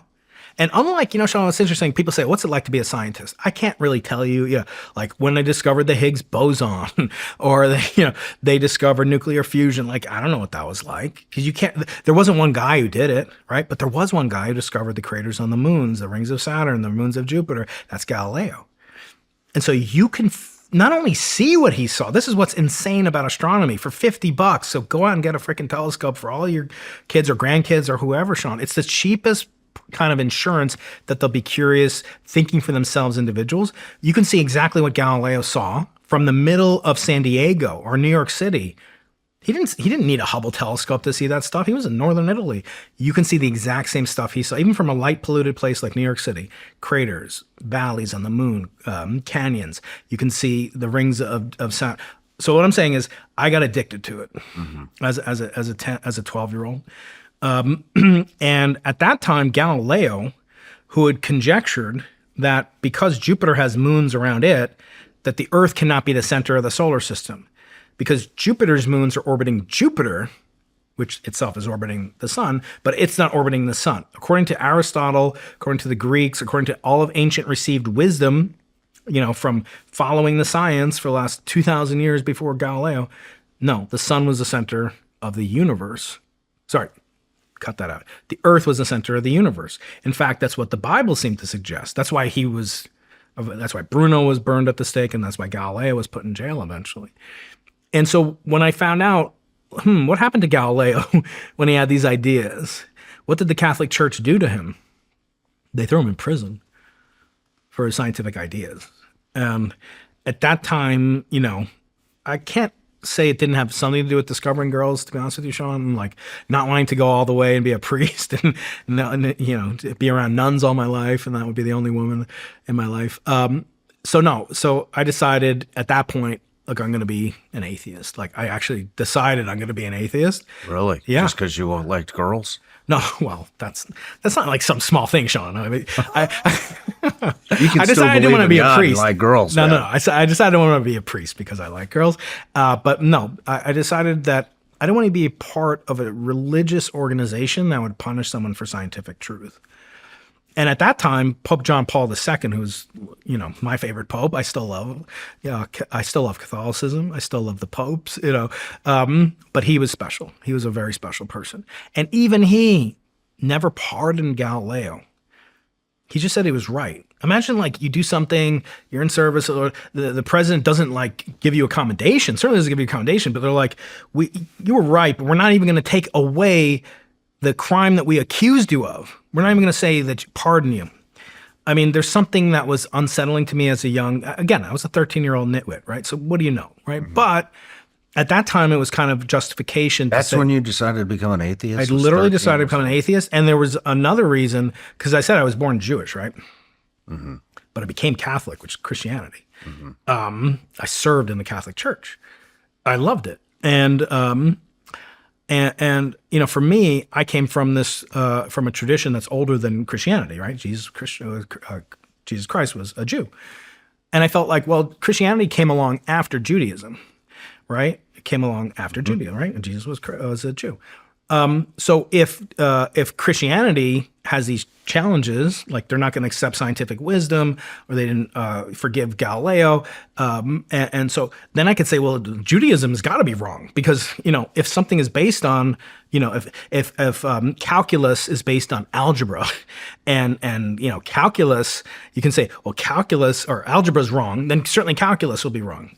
That's not true, but that's kind of the analogy I'm making here. So I just felt like all of religion, has these things where you have to listen to these authorities, you have to do what they say, you have to think what they do, and you can't think for yourself. Again, I'm a 13-year-old at this point. I'm not a sophisticated 50-year-old, professor who has investigated religions and compared things and had much more experience than I do now, okay? Than I did that. So at that time, I became a scientist, in terms of curiosity, because I wasn't only looking at things and, oh, cool. I started taking notes. I started doing research. And again, this is before Google. And sometimes the more you struggle to get information, like nowadays, I feel bad for my kids in some sense because they want to know, like, how many golf balls fit inside the Goodyear blimp. Like, literally, I would have to calculate. There was no tool to do that. Well, I'm not saying that's some important thing, but you get the point. Now you literally look it up in 1 second. You get instant gratification. You don't do any of the muscular work. You don't damage the muscle to break it down in your brain. And so I feel like they're losing out on that. For me, I was doing all that, and I felt like the more I learned about science, the less room there was for God. Look, I'm not the first person to say that, right? Nowadays, I'm practicing religious. I practice Judaism. So obviously, I came back to it. We can get to that later on. But in the sense of knowing a little enough to be dangerous, that's kind of where I was at age 13. And I devoted my life to science. I taught myself calculus. I didn't have calculus when I was I grew up in rural upstate New York, northern Westchester County. I had to do it myself. I had to teach myself autodidactically, learning all these different things, trigonometry. And then I was doing research in my telescope at night. And I just loved it. I was addicted to it. It was getting to that flow state, and that's all you want to do in life. And then slowly but surely, I started to reproduce like the step that my father, who I hadn't seen in 16 years or 15, whatever it was at that point, 12 years. And I started to reproduce, and I was like, let me look up in scientific journals, like whatever happened to him, James Ack, whatever happened to him? What did he do? And I saw these papers about science, and it was like the most high-level science, the origin of quantum mechanics, quantum entanglement, theory of relativity, origin of the universe. And I'm like, this guy has my DNA, or I have his DNA, but there's something different. I wasn't raised with him, but I'm doing the same thing as him. It's weird. It felt creepy to be influenced by a ghost. I didn't know anything. I didn't even know if he was alive. Wow. And I hit 22. I was in grad school, 21 at Brown. So your mom, I mean, she would never. Oh, they fought so bad, and they did kind of use us between as intermediaries. That sucks, man. It was that was a challenge. In 1970s, happened a lot. And also, to really, give him the kind of negative judgment that he deserved. When you get divorced, hopefully, this will never happen, but you have child support, you have alimony, and he was given the opportunity to choose between paying the back child support that he owed for myself and my brother, or giving us up to adoption to my stepfather, Ray Keating, who was only a 30-year-old guy at the time. And he said, I don't want to pay the money. So he gave us up for adoption. So my name got changed.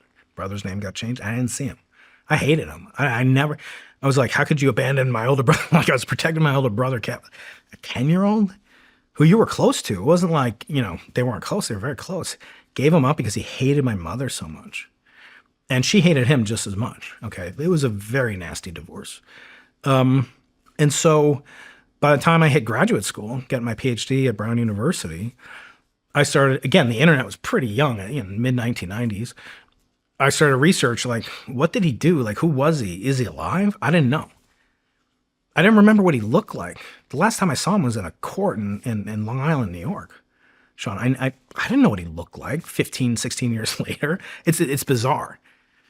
And I started to research what he was doing and what kind of research he was doing and what happened to him. And it turned out he was still writing things about like quantum mechanics, cosmology, relativity, all the stuff that I was like fascinated with and I wanted to dedicate my life to.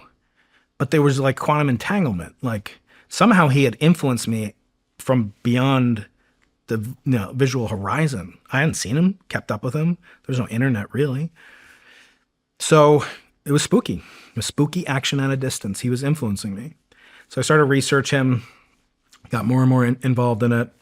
I had, kind of like a minor medical scare when I was like 22, and I thought it could be genetic and whatnot. And it turned out that my mother's mother and my father's mother both moved to the same part of Florida, which is called the Yiddish Triangle. All these Jewish grandmothers, they all get together and then they live 3 miles around Sunrise, Florida, on the east coast of Florida. It's a great place to retire. And they were living basically like retirement community, like phase 2, Sunrise Palms, and phase 8, whatever. Mm-hmm. And they hated each other too, but they had friends that were friends with each other. So these two Jewish grandmothers got connected via their other Jewish grandmother friends, and I call the Yenternet. Like before the internet, there was the Yenternet. These old Jewish grandmothers talk, and they started talking. O'Brien's at Brown University. He's a scientist. The other one says this. Do you know he's still alive? Oh, somehow my father finds out that not only am I alive, I mean, he didn't know, but I'm studying math and science and physics. And I'm at a top school at Brown University's Ivy League, great school. And one night in my dorm at Brown, I get a phone call, pick up the phone, and he goes, "This is Jim Axe." And before he said Jim Axe, I knew it was him. I knew his voice. I don't know, Shawn. Sometimes the ear is deeper than the eye. And so we talked for 5 hours straight. He was living in California. Yep. Everything, math, science, physics. One thing we avoided is why he abandoned me. But I was just so curious. It's like, imagine if I gave you a book from your great-great-great-grandfather. Like, how much would you pay for that book? By the way, you have to write a book. If you don't write your memoir, someone else is going to write it for you. And your great-great-great-grandkids will want to read that book. Everyone's got to write a book, but especially people like you. I mean, you've influenced millions. What's that? Not time yet for me. Not time, but don't let it go too far. And I really hope you do, because you'll influence so many people to the good, as you've already done. And a book is like, I love your podcast. Do I ever go back and listen to like episode like 14? No one's ever you're not gonna go back and listen to it, right? But you can take all the wisdom that you've distilled, not just the knowledge is like dirt. Knowledge is everywhere. Wisdom is nowhere. Take that wisdom, put it in a book. That's all I'm saying. Your kids, your future kids will. Anyway, so he and I talked for this whole time, get back together. Finally, I'm like, wow, this guy has done so much. He's still going. He's still hungry. Yeah, he's got all these flaws, but where do we go from here? And I realized like he had won all these awards as a scientist. And I was like, I don't know how to say it. I've really never talked about it, but I wanted to make him, I'm really like embarrassed, but I'm going to say, I wanted to make him regret that he ever gave up on me by doing what he never did, which is win a Nobel Prize. Makes sense. You want to make him proud of you. I wanted to make him proud, but I wanted to make him regret. A little bit of punishment for him, even though I let him back into my life. And even though he got back with my mother, and they became friends. They didn't get back married or anything. They became friends and bonded over grandchildren later on in life. And he died very young. He died at 69 years old, 20 years ago exactly. But between the time of graduate school, when I was 22, and when he died, I was 33, 34, we became closer than any two sons I've ever known. And during that time, I got incredibly interested. Like I said, I want to make him there must be a German word for like Schadenfreude. There must be some word for like prideful regret. But anyway, that's what I wanted. And so I said, I got to find something that's going to win the Nobel Prize. And that's the highest award. I don't care what it is, like Olympic gold, like Grammy Award winner, BET or whatever. I don't care what it is, Signal Award, all the podcast stuff you want. There's nothing like the Nobel Prize. There's only like 200 people on Earth that are alive that have Nobel Prizes. Got to have 8 billion people. Okay, they're the intellectual, SEAL team members. Okay, they're the brightest of the brightest of the brightest. 0.001% of planet Earth. I want to be there partially for these venal ambivalent reasons I had about him, but partially because I'm just so curious about the Earth and the world and nature and science and God. And how they all mix together. And for me, the way that was the ticket to do all these things was to build an instrument to explore Genesis 1:1. Like, how the heck did the universe come to be? Not just the aliens and the black holes and the galaxy, but the universe itself. And it's a dangerous thought because, people have been killed for this. People have been trying. Nowadays, we don't live in that kind of environment. So when we talk about the government lies, okay, it is true. They probably do. And they've done a lot of bad stuff to a lot of friends of mine as well. But it's nothing in comparison to the lack of freedom that Galileo had, that, Giordano Bruno had. Okay, nothing like that. I'm not going to compare myself to those people, right? I can do whatever I want. I have tenure. I have brilliant graduate students, collaborators. I have resource funding, supporters. The government's sponsored a lot of stuff. I work at a public university. I got paid. Gavin Newsom's my boss, lucky me, for a few more months left at least. So this is all to say that I wanted to win a Nobel Prize at all costs, but I was fortuitous because it was also studying something that's guaranteed to win a Nobel Prize if we could do it, which is to take a snapshot of what happened before the Big Bang. Basically, before the universe started off in its incredibly intricate and just phenomenal acceleration and expansion. What caused the Big Bang to bang? What's the primer strike? What's the inciting incident that caused the explosion of the universe? Nobody knew it. There were theories about it. And so I designed a telescope that doesn't see light. It sees heat. It sees microwave radiation. And that microwave radiation is all around us. It suffuses the universe. And it's the leftover heat from the fusion, nuclear fusion, of the first elements, hydrogen and helium, and their isotopes. And that leftover heat is a fossil that travels through space and it travels through time. And we can detect it. And we can build instruments that can sense it. And the specific signature that we see will tell us about the conditions that were prevailing during the first moments of the universe's history, before the expansion that started to take over that we call the Big Bang. And crucially, what happened on a Tuesday before the Big Bang. There was a day, right? If you think back, today we're in, May 2026. It's a Tuesday. We can keep going back. We think the universe is 13.826 billion years old. Tiny little uncertainty. But we can keep going back, and let's say the Big Bang occurred on a Tuesday, right? Let's just by 24 hours times 365 times 13.826 billion years, right? You can get a number, you can get a day, you can get a calendar day on our calendar now. It doesn't mean the calendar existed. Earth didn't exist, right? But there's a day. What happened the day before that? That's what we want to know.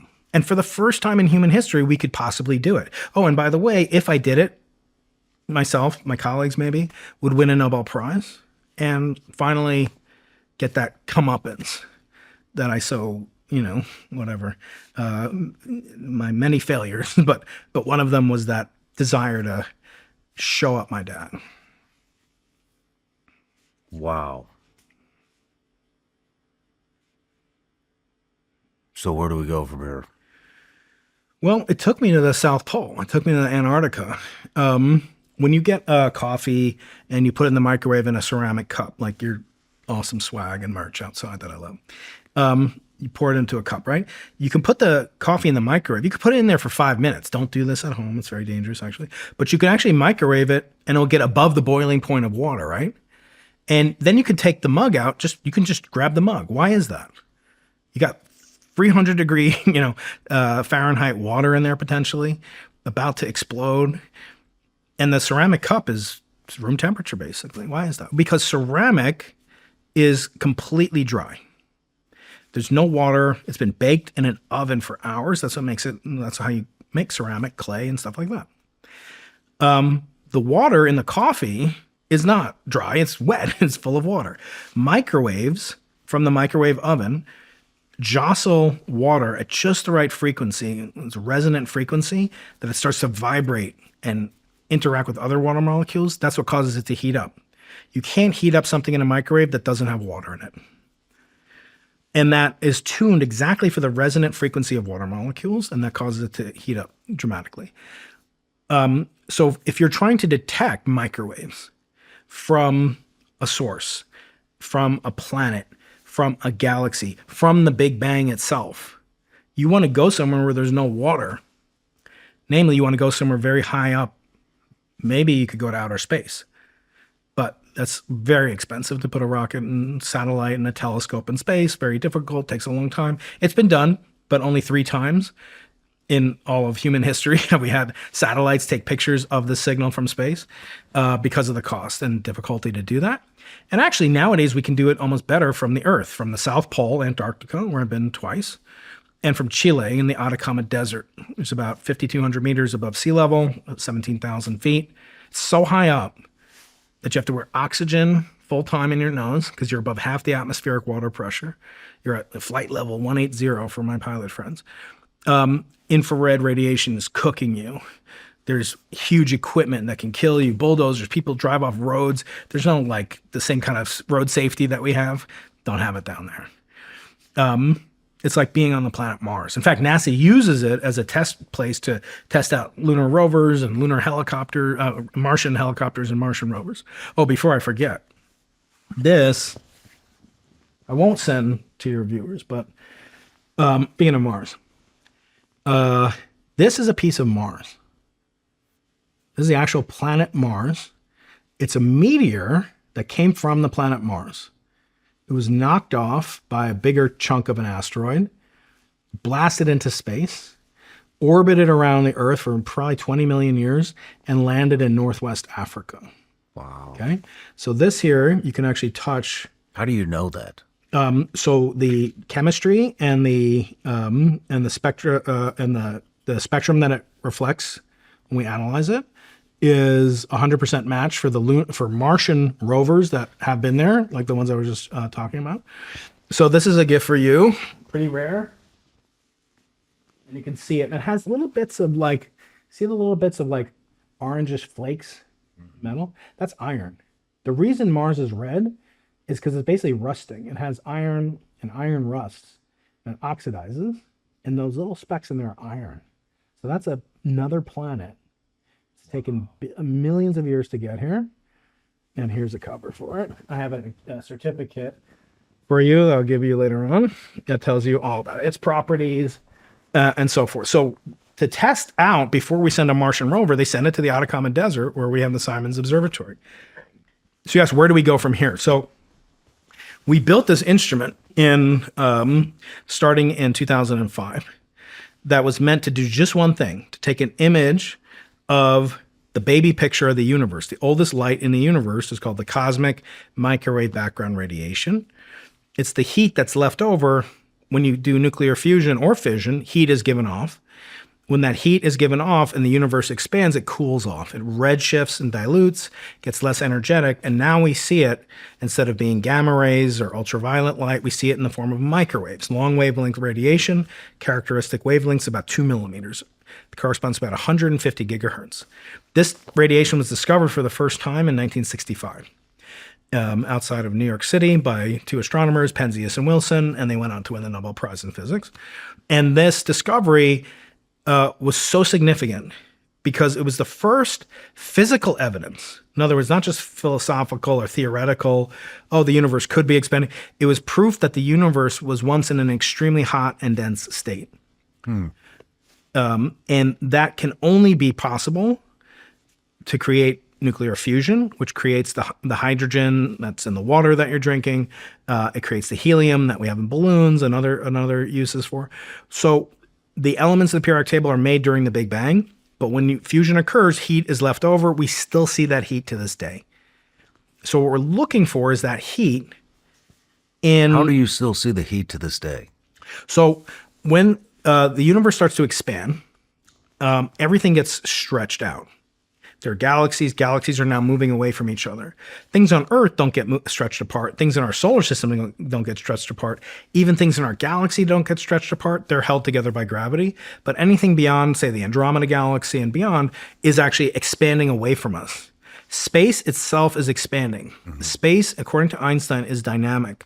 It's not static, as Isaac Newton showed. He said, no, space is dynamic. The more energy you put into it, the more space expands. And so originally Einstein, didn't believe in the Big Bang. He felt the Big Bang was not well justified. He thought it was completely wrong, and he thought it smacked of religion. Actually, Einstein was not religious. He spoke about God sometimes, but he didn't really believe in God the way that we would think of it.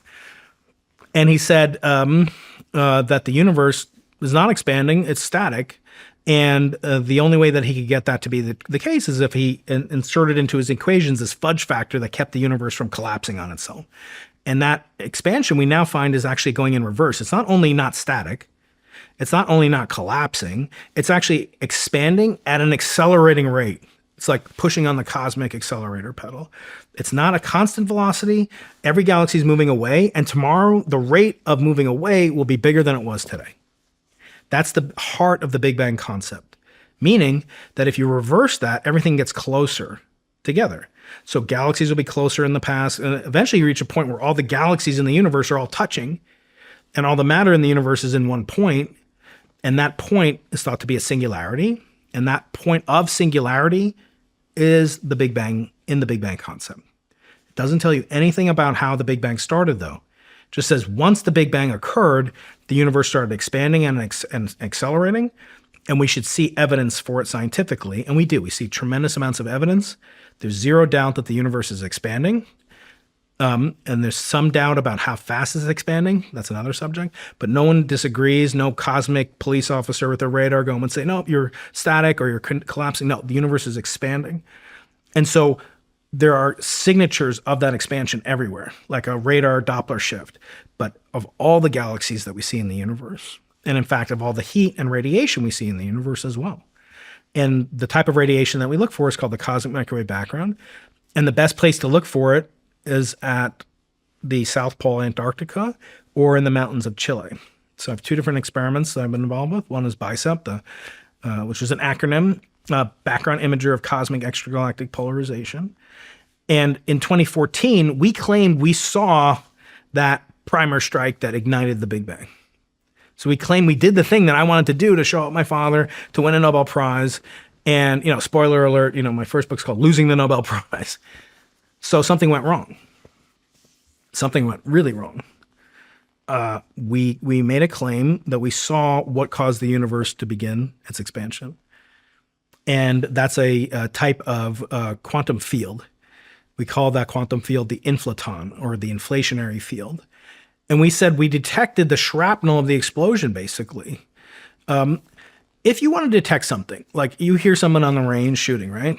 Mm-hmm. You could detect that they're shooting in a variety of different ways, right? Visually, you could detect it. You could detect the sonic, impact of it. You could have eyewitnesses to it. You could have photographic cameras watching it. You could have infrared. You could even have, some particles inside the potassium inside of gunpowder, potassium 40. It's radioactive. So you could actually see the dispersion of the smoke cloud of radioactive potassium, and you could detect neutrinos, muons, other things coming from. I'm making this up. I mean, it's true that you could do that. I'm just saying there's more than one way to skin a cat, right?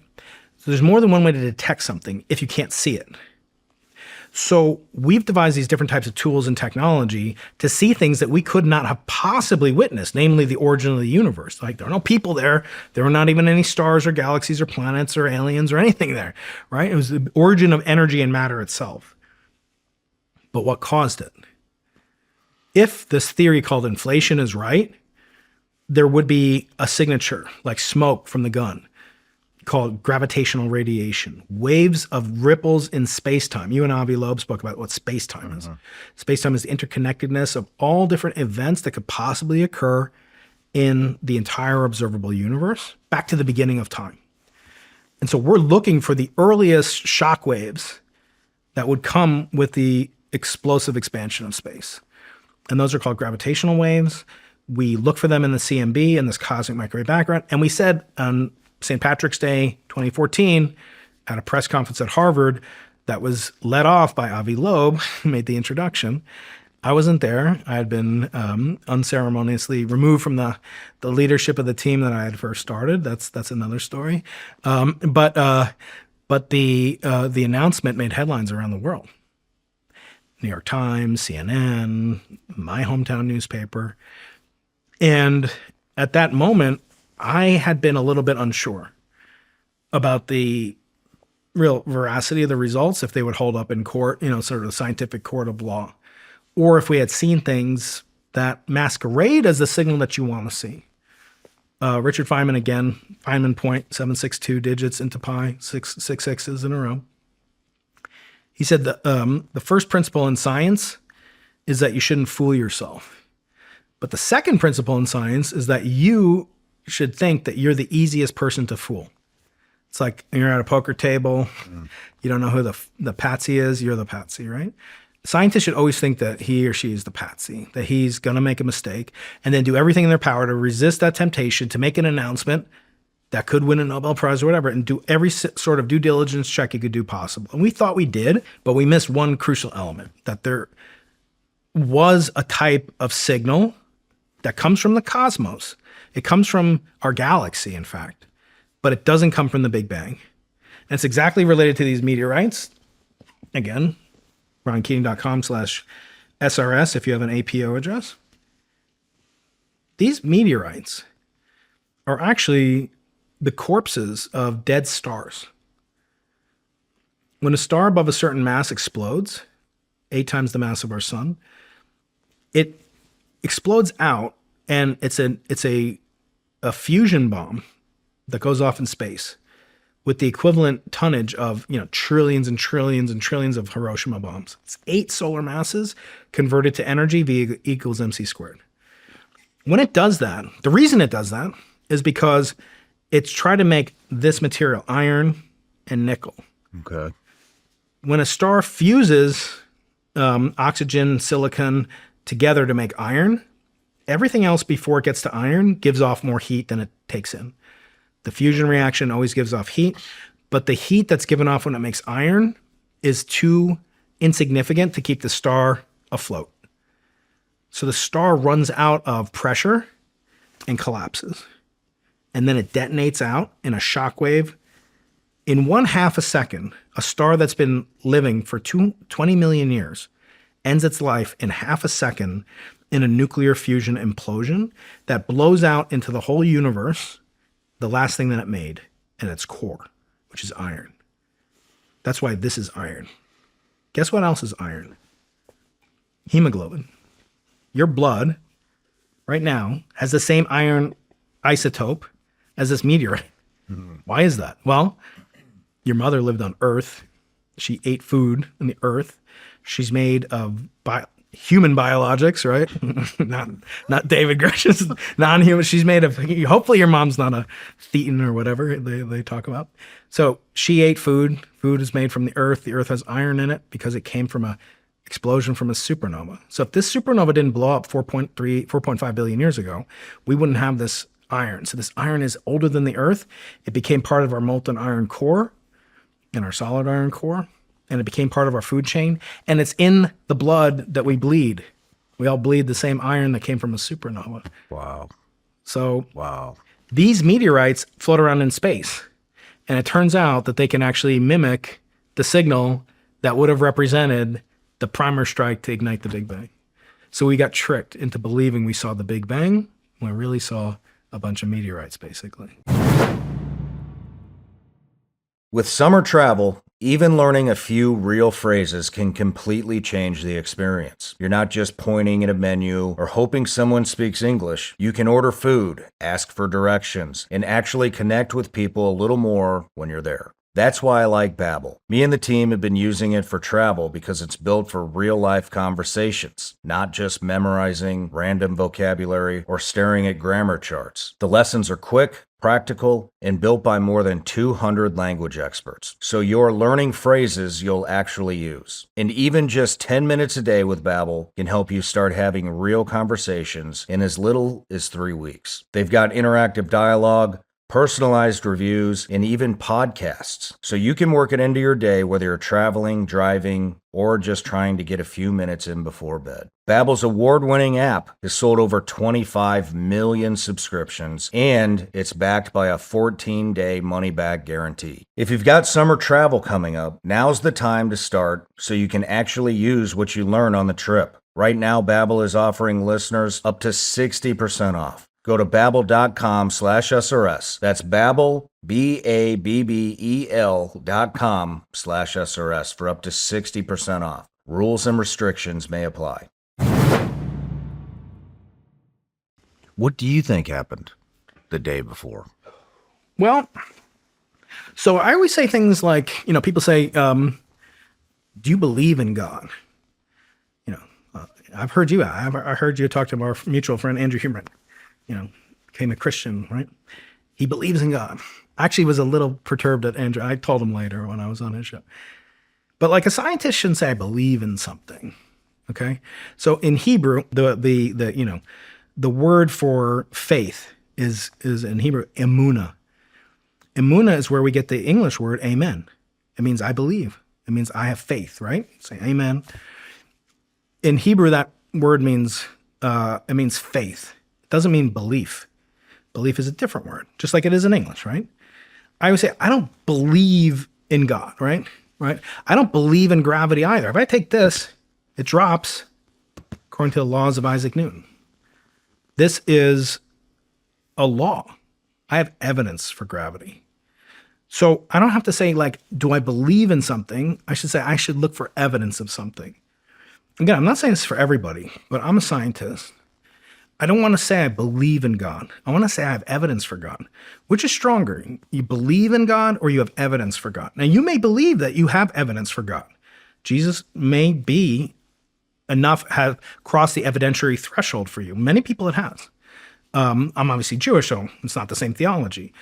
But in fact, we have things that we say we believe in, and then we have things we say we know. And that distinction, I think, is really important. So you ask me, what do I believe happened? Or what do I think happened? That question to a scientist is anathema because we don't want to be prejudiced to that. That's what got us into trouble with this experiment. We believe we saw the signal that would give Brian Keating the Nobel Prize, right? I mean, that wasn't the only goal of it. But that's where you get into trouble as a scientist. We must think about it. I do, yeah. Do you have any evidence for what may have happened the day before? It's exactly like what you and I talked about with aliens, right? So we don't have any evidence for it. The universe, again, is like the most undefeated, the movie 300, I was watching that, like imagine like Xerxes versus, what's his name, Theodotus or Leopoldus or whatever, like 300 versus an infinite number, right?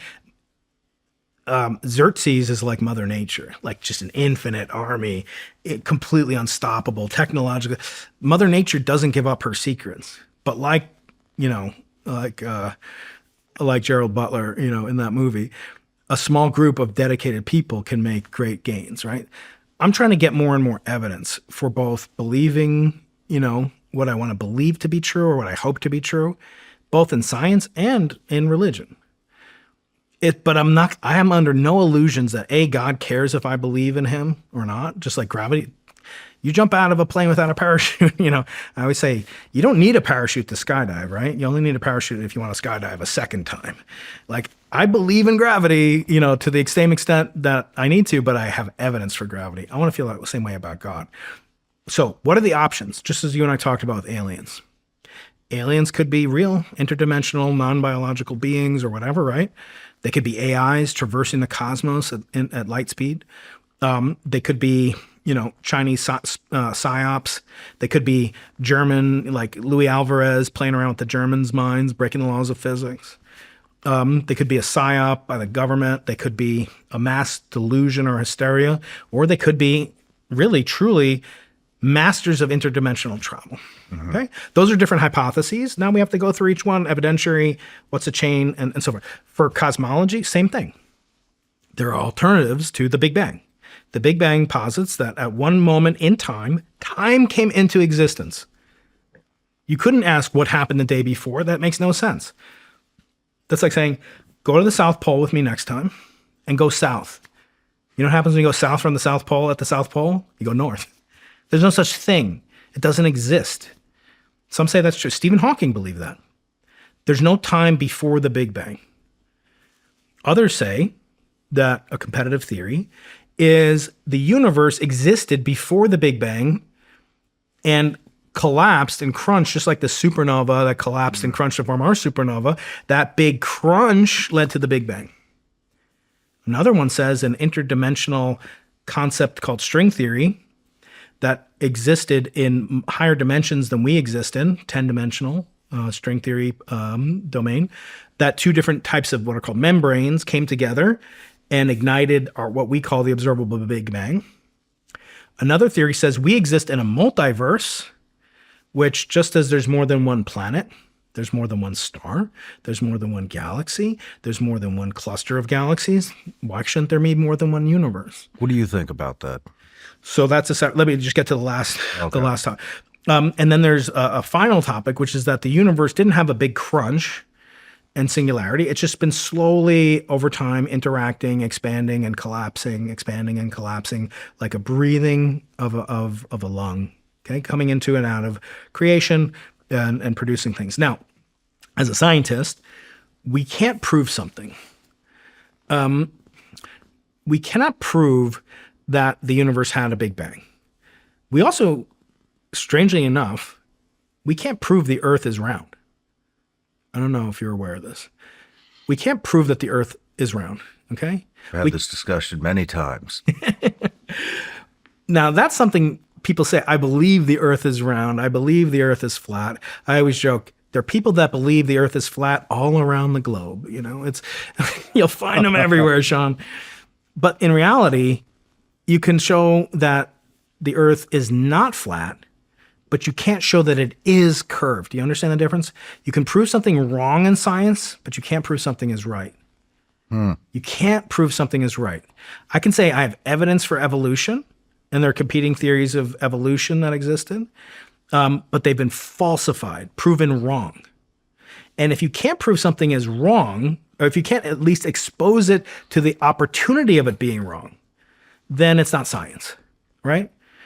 Astrology. When I was dating my wife, we went to the, downtown Mission Beach, San Diego. They have a boardwalk, and they had a fortune teller, and she's like, "Oh, let's see our fortune, see if we're compatible." I'm like, she's an English major, like fine. I really love this girl. I want to marry her. So I'm going to play around with it, even though it's anathema to everything I believe, to go through astrology. So the astrologer sits down and says, what's your sign? And, I say, I'm a Gemini. And she, oh, okay. Here are these different things, your personality and your moon sign, your sun sign, and this thing and this. And then I said, oh, thank you very much. And my future wife, my girlfriend at the time, oh, very, it's really good. Everything sounded really good, like we're compatible and everything. And I got up and just to be a dick, I said, I just want to confirm, I'm born in September. That's Gemini, right? And she said, no, that's Virgo. But the same things are going to happen to you anyway. In other words, it didn't matter what I said. It didn't matter what evidence I gave her. It was unfalsifiable. It was irrefutable. That's not science. That's fun. It's a card trick. It's entertaining. She made her $50 or whatever, and we're still married 18 years later. But to me, the prospect that you will not submit your theory to falsification, and that's some of the problem I have with Avi Loeb. Okay, I love Avi Loeb. But I said to Avi Loeb on my podcast when he came on for his first book, I said, Avi, you believe that Oumuamua is extraterrestrial. It's like the title of your book, right? You believe it came from another solar system. You believe it's technological. Remember, he told you he thinks it's a thin solar sail. Technological. Only technology can build a solar sail that captures solar wind from another star, directed from where we don't know, but to where we do know because it came through our solar system. Was it intentional? Was it unintentional? He thinks could be like a garbage barge or something like that. And I don't know why you'd put your trash bin on a solar sail and send it out into the universe rather than just crash it into the nearest sun. But let's just say he's right. I said, Avi, you always brag to me, and you're lucky you're at Harvard University, where everyone's above average. And we should talk about Harvard and Jeffrey Epstein at some point. But and Avi's not involved with any of that, by the way. But I said, Harvard, everyone's above average. And you happen to have access to these, copious supply of billionaires. And everyone, loves the Harvard imprimatur. You say Harvard, and that's part of the reason Avi gets a lot of the attention he gets, but also a lot of the hate that he gets. People, and he's one of the most legitimate scientists, published 757 different articles in scientific peer-reviewed journals, multiple books. The guy works hard. When I'm interviewing him, sometimes I say, Avi, show me your hands. He's like, Brian, I said, I want to make sure you're not writing a book while we're talking. He's so productive. I mean, he's off the charts. Okay, but I said, Avi, you have access to these billionaires. Imagine that Oumuamua, at the time, it's the first object ever to come from another technological solar system like the Earth. And you know a billionaire who can fund a rocket to send a telescope to go catch up with it. And he said, as he told you, no, Brian, we'll wait for the Vera Rubin telescope to come online and it will capture many. I said, Avi, you're happily married even longer than I am.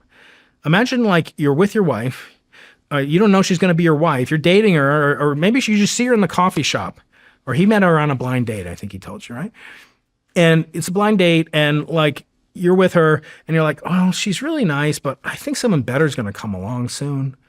You know, how do I know someone better is not going to come along? You know, Brian.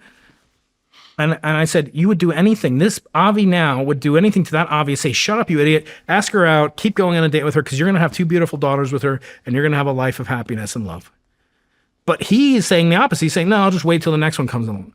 I said, Avi, I don't know. Do you really believe this is as technologically advanced as you say it is? Because to me, Shawn, I would do anything. If I thought with as much faith and confidence as Avi does that these are extraterrestrial technology, I would do anything, especially if I had access to a couple of billionaires and the endowment of Harvard University. So we look to falsify things, not to prove things. And that was kind of the tangent we just got off on. It's hard to ask questions for people to think like that. Do you, even though with everything that you just said, you still have to think about it. You still have to think, is there a multiverse? No, you're right to press me on that. You know, and so what goes through your head without making assumptions, or I mean, what are the ideas? So this might make people uncomfortable. I approach it again as a scientist, and I'm candid. I'm one of the few scientists that's openly religious, you know, that practices his religion, takes his religion seriously, you know, learned Hebrew at age 30. It wasn't easy to learn Hebrew at age 30. You know, I married someone who's Jewish, which is an important thing for the continuity of the Jewish people. In my exception, I learned in Israel.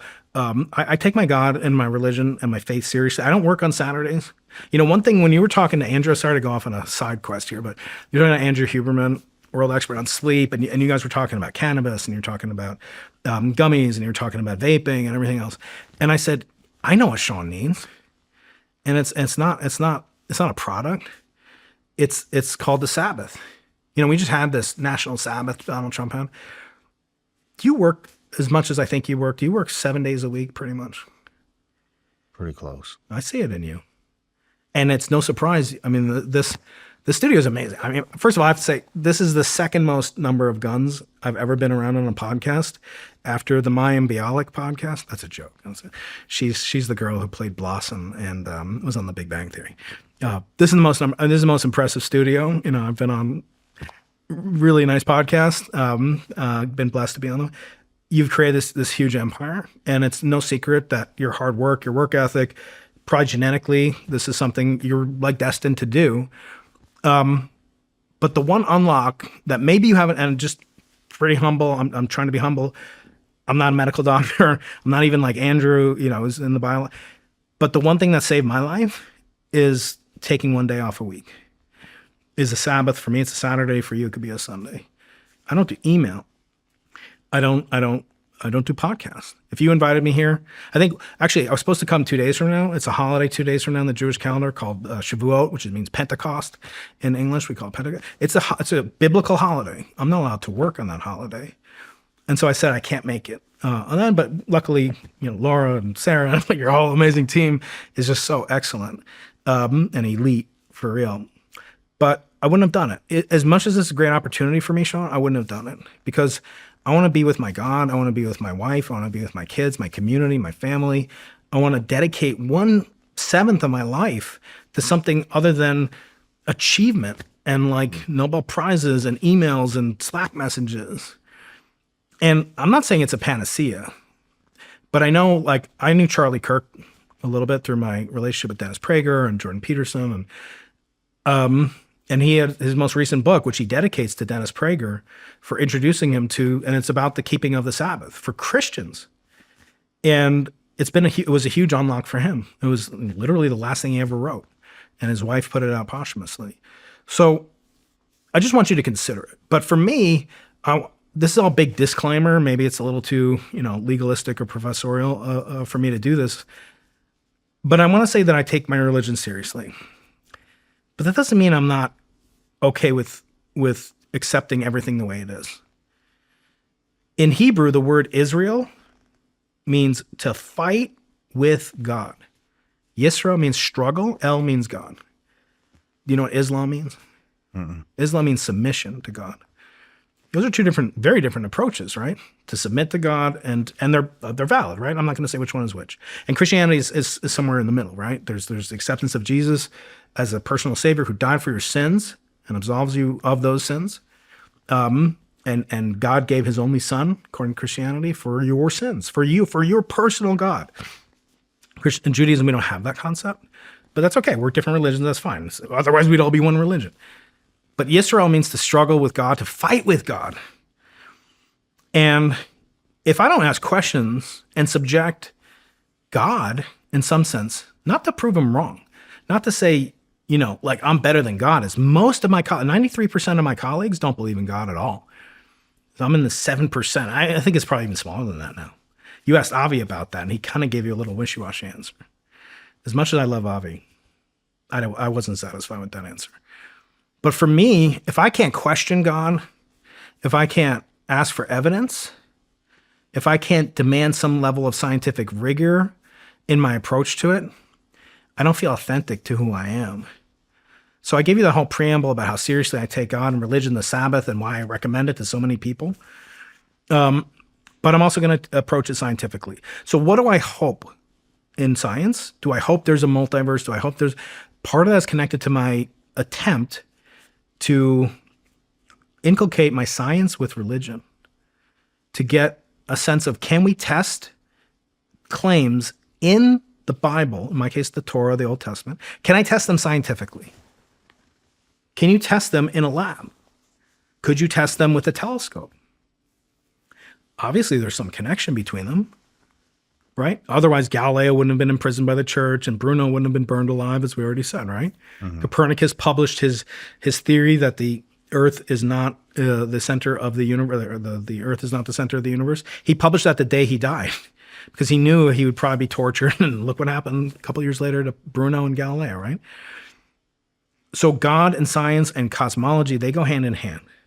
For me, I've made it kind of an interesting quest, because those different models that I explained to you, the steady state, static universe, the big crunch universe, the multiverse universe, and the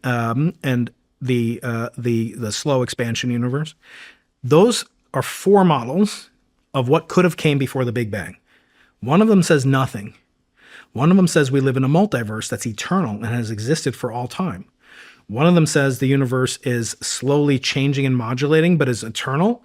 And one says the universe came into time at a specific moment for a specific reason, caught by a specific cause. That one sounds the most like Genesis 1:1, right? In the beginning. It doesn't say after the big crunch. It doesn't say like in the multiverse, God created the universe. No, it says in the beginning. In Hebrew, I feel like that means there's nothing before that. That's right. So what is that? You just projected onto exactly what I'm attempting to do. You constructed a scientific hypothesis that's open to falsification. Okay, pause that. Think about what you just said. That suggests that there's a beginning. What if we find there's not a beginning? Whatever that means, that has just falsified that theory. Mm-hmm. Call it Genesis theory. Call it Ryan theory, whatever you want. You could falsify it. Guess what? You just did. You proved that's part of science. To me, that's exhilarating. That means I can investigate whether or not the Big Bang occurred, whether or not time came into existence, versus whether or not we live in a multiverse. I can investigate that and get paid by the regents of the State University of California. I can do it. I would do it for free, by the way. Gavin, if you're watching, I know you're watching, Gavin. You've got a podcast. You want to be like Shawn. I would do it for free, but please, let me keep my salary. The point is, you just suggested a scientific hypothesis that could be refuted. It's falsifiable. Therefore, by the rules that we explicated earlier, it's scientific question. There's nothing wrong with asking questions, seeking proof. Which would you rather have, Shawn? Belief that Jesus existed? Can you prove that Jesus existed? Can you prove it? Can I prove it? Yeah. No. Do you think it could be proven by somebody, a billion, 100 Avi Loebs, or someone just off the charts? Maybe. Maybe, but maybe not. Maybe it's not provable. Does that mean that you shouldn't believe in Jesus? Of course not. Of course not. To take away someone's religion is almost impossible. Is anyone who's ever had a Jehovah's Witness come to their house and knock on the door, or a Mormon and say, like we'd like to tell you about, right? Guess who hates to take their religion away most of all? Atheists. You tell an atheist, most scientists, like your religion, quote unquote, is more dogmatic than any Christian I've ever met in my life.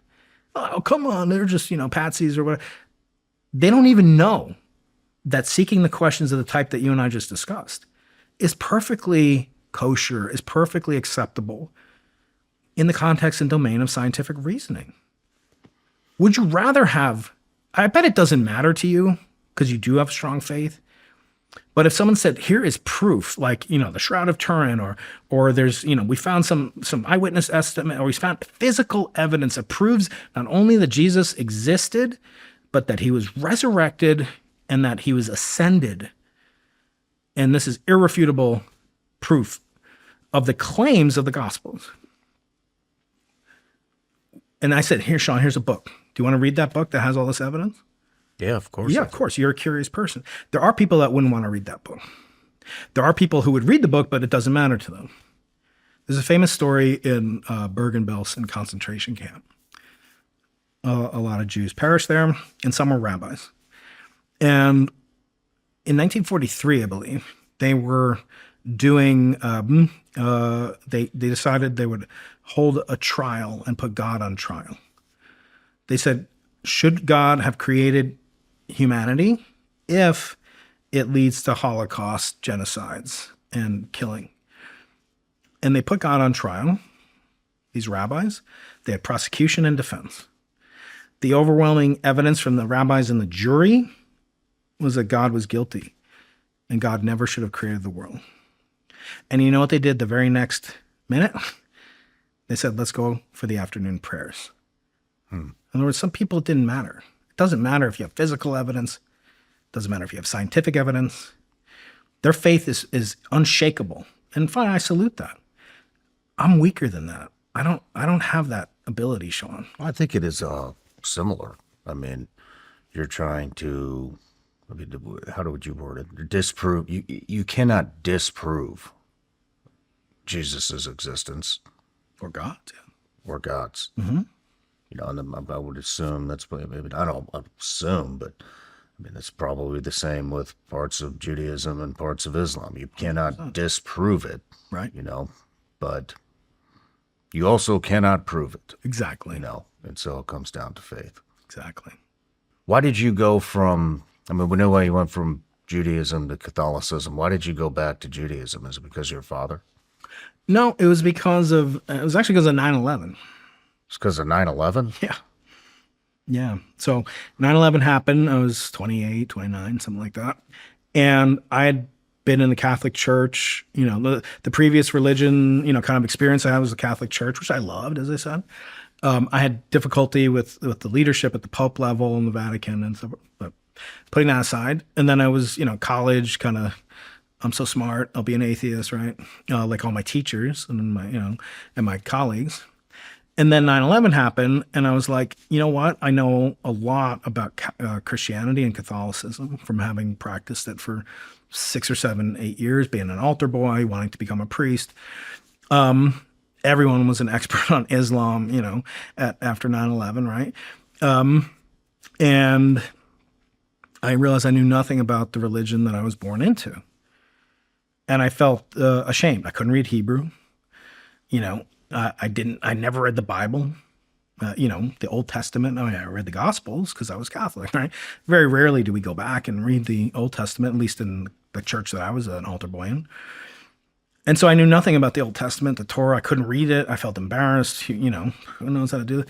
And I was like, why is there this antipathy towards Jews and towards, Judeo-Christian, society and civilization? Why is there this conflict? I knew nothing about it. And so I realized that I'd stopped all my learning when I was 13 about religion. And most of the people that you talk to who are scientists, especially Jewish scientists, who are almost all atheists, the last time they encountered religion was on their bar mitzvah at age 13. And for many of them, it's like a graduation from prison. Like they're released. They no longer have to go to temple anymore. They no longer have to sit and learn this archaic language that's spoken on exactly 0.2% of the world's population. Like, who the hell needs this when I can do whatever I want? And plus, Hanukkah really sucks compared to Christmas. You ask me about, do I miss it? Yeah, totally. I mean, so, the negative exposure that you get at age 13, that then carries through these geniuses like Steven Pinker and even, Lawrence Krauss and Richard Dawkins, who I've hosted, most famous atheist alive, right? Wrote the God Delusion and just an incredible intellect, but an incredible atheist. They don't have the most basic level that my kids have about what the Bible actually says, what it means. They just project onto it, making it into a straw man, which they can then ignite. Mm-hmm. Okay. I felt as a legitimate scholar and intellectual, I want to have a conversant level with the Bible, with the Old Testament in my case, at least the same level that I have with quantum mechanics. Why should you say that you don't? Because it's easier? Like, oh, anybody can believe. Look, Shawn Ryan doesn't have a PhD. You didn't go to college, right? You were in the teams. You want to, right? Oh, Shawn, he knows it. So, but like he doesn't know quantum mechanics. So doesn't that show you that it's not that hard to believe in God? I think these are so infantile, these arguments and the vitriol that people have towards believers in the scientific, in the academic community, in the elite. Let me take one pause for you for 1 second. You're familiar with the following statement made by President Eisenhower. He said, there's a danger, I want you to finish the sentence, of a military industrial complex. Okay. Before he says those words, he says, there's a danger of a scientific, you're not going to know it. Mm-mm. I didn't know it till very recently. Before he mentions the military-industrial complex and its dangers, which you can testify to as well as anybody, he speaks about the horrors that will be inflicted upon society should we fall captive to a scientific technical elite. Who's he talking about? Professors, academia. You don't know. You didn't go to college, Shawn. You can't talk to me about aliens and COVID and disclosure. No, you can't. It's bullshit.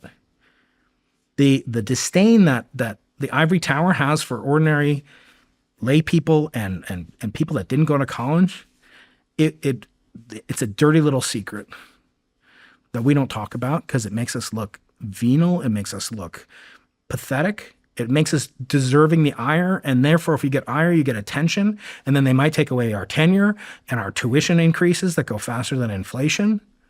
We don't want you guys to look that close at us. That's the scientific technical elite. Eisenhower warned against that in the same breath as the military-industrial complex. You never hear about the former, you only hear about the latter. Why is that? I don't know. People worship college. College is a secular idol that even the most atheistic people worship at. It's a sign that I'm a good parent. My kid goes to Vanderbilt. My kid goes to UC San Diego. It's a sign that you did a good job as a parent, according to who? According to secular society. But that's a danger. So getting back to, kind of this original part where we went off on this quest a few minutes ago, I think that it's completely legitimate to think about these things and to try to approach them with scientific rigor and to have mutual respect and comity, not comedy, but comedy, where you can respect the person that you maybe don't necessarily agree with. And so for me, there's obviously a lot more Christians in the world than there are Jews, but I wanted to get back to an understanding what's called first principles thinking. I wanted to understand what are the base roots of Christianity. what are the challenges to Christianity? There are challenges to Christianity. I'm sure you know. The Gospels aren't, they themselves are and that's what gives them intellectual honesty. They admit there are certain things that they cannot explain, right? Miracles that Jesus did. Did they say, well, scientifically, if you take the quantum mechanical structure of water, you can do? No. They said, we don't understand it. But that's what faith means. But I don't want to only have faith. I would like to have proof. Mm-hmm. Can I convert a faith question into a proof question? That's what I want to do. That's what do you mean fun as hell. What's that? A faith question into a... Did God create the universe? Well, if the Old Testament says something and it's compatible with observation, that's not proof, but it's evidence. If the Torah, if the Old Testament says the universe came into existence in the beginning, the actual Hebrew is a very rich language, and it says with beginningness. Like, in other words, God not only created the universe according to Hebrew in the Torah, he created the concept of the beginningness of something. It's amazing when you think about it. It like gives me chills. It's so much deeper than we get when we're kids. The problem is we learn religion when you're like a kid, and I went to Sunday school and I hated it, and nobody likes it. But if you approach it as I did as an adult at age 30 after 9/11, or 28 or whatever I was, it's much richer because you approach it with the full arsenal of the tools and the weapons that I've developed as a scientist. Mm-hmm. And therefore, that which I can prove, verify, attempt, or fail to prove will have a lot more sticking power and give me a lot more, ironically, faith. The best investors don't rely on guesswork. They have an expert by their side and a system that keeps them on track. But most people don't have access to a human advisor. That's where Stash comes in. It gives you a disciplined, long-term investing philosophy focused on steady habit building, not speculation. So you can build your portfolio with confidence. Stash is a registered financial advisor built right into an app.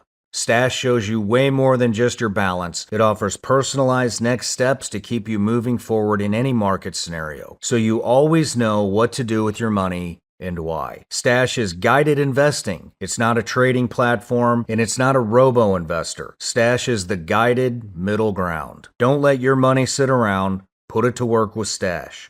Go to get.stash.com/SRS to see how you can receive $25 towards your first stock purchase and to view important disclosures. That's get.stash.com/SRS. Get.stash.com/SRS. Paid non-client endorsement. Not a guarantee, nor representative of all clients. Investment advisory services offered by Stash Investments, LLC, an SEC registered investment advisor. Investing involves risk. What have you proven? So right now, we've discovered a lot of things. Again, we can't prove something inside. I can't prove to you that the earth is round, as I said, but I can prove it's not flat. So what have we falsified? So we falsified a huge host with my tools and technology. It's amazing. I get to work with just billionaire brainiac, like IQ billionaires, like my colleagues who started the Simons Observatory with me, David Spergel, who ran the NASA UAP investigation panel 2 or 3 years ago. He was the leader of it. He's the leader of the Simons Foundation. He and I came up with the idea for the Simons Observatory, which is this, now $200 million kind of level project. My friend Mark Devlin at UPenn, created the 6-meter diameter telescope and the detectors within it. 3 people can fit inside it, standing on a shoulder. It's insane. Suzanne Staggs at Princeton built these detectors that could detect a match at the distance of the moon. I mean, these are insane people. Again, I would pay to work with them, and I get to do it for free, right? We have been able to falsify these narratives that suggest there was no period of time when the universe was hotter, denser, more compact. We falsified claims that dark matter does not exist. In other words, we can't prove dark matter exists, but we've shown that in universes, models, conceptions where dark matter doesn't exist, it's 100 times more inconsistent with the data. We've found evidence for dark energy. We found evidence that matter in the universe acts like a lens that focuses light. If you put a black hole here, you can't see the black hole, it's black, right? But light would be deflected around it, just the same way that we've detected with our instruments as well. That we can see the effects of the curvature of space-time, you and Avi talked about. We've detected that. That means that we have falsified these notions that Einstein's theories are wrong or incomplete. We do know that they're incomplete at one level because we don't understand how quantum mechanics, the physics of the very small, plays with cosmology and relativity, the physics of the very large. But I'm confident that we'll get there. So to have these abilities to falsify. Now, have we falsified that the Big Bang occurred? No. Have we falsified that the multiverse exists? No. If the multiverse exists, that would be a huge challenge for traditional theology, okay? It would mean there is no one beginning. It would mean the universe is eternal and exists in a vaster cosmic landscape than we can perceive that lies outside of our horizon. You know, like we were talking before, if you're out on a boat somewhere in the middle of the Pacific Ocean, 1,000 miles from land in any direction, right? Can you see another boat? No, you can't. You can't see anything over the horizon. Could you detect the boat's existence? Mm-hmm. Yeah, maybe there's waves, sonograms, sonar, whatever, neutrinos from the nuclear reactor, whatever. There's a million ways you could detect it, right? We're trying to do just that. We're trying to see what lies beyond the horizon. If indeed the inflationary epoch did occur that we claim we did discover, or later had to retract that claim, it was very embarrassing, the subject of the first book that I wrote, Losing the Nobel Prize. If we do get to that point where we can sort of have evidence for it, it doesn't prove the multiverse exists, but it kind of rules out the alternatives. And that would present challenges, right, to the traditional theological Torah creation story of a single beginning of time. There are people that will attempt to use what are called apologetics, kind of explain things with the assumption that God could do that. As you said, you can't prove God exists. You can't prove God doesn't exist, right?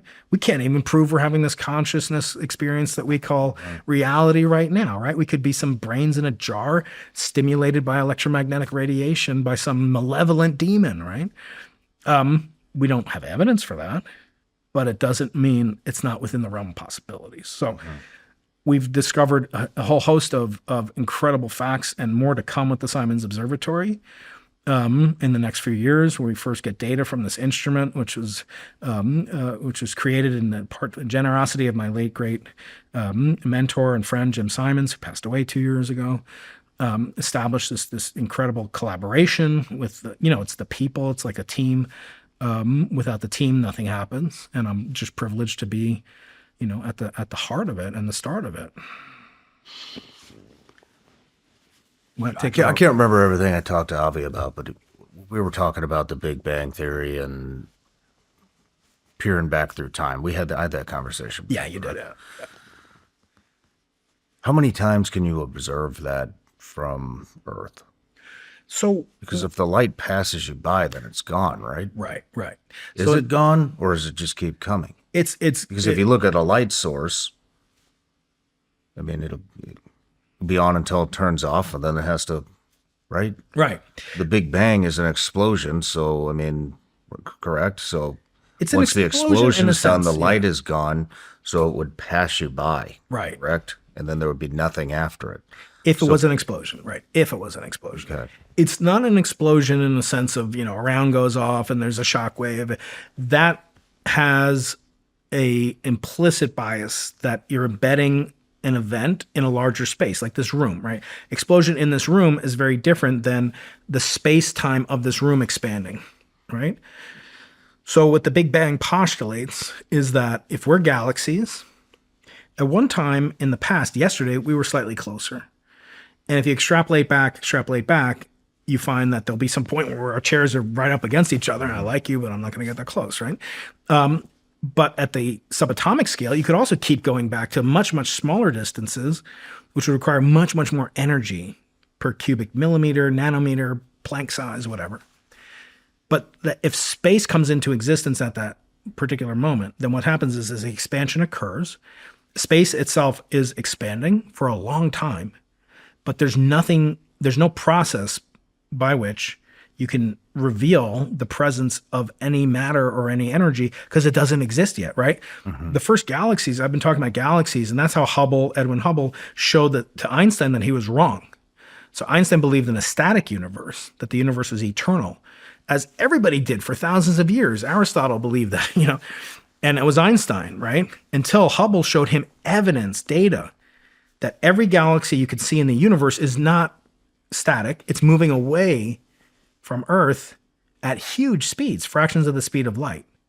In fact, it moves away faster the farther away two galaxies are.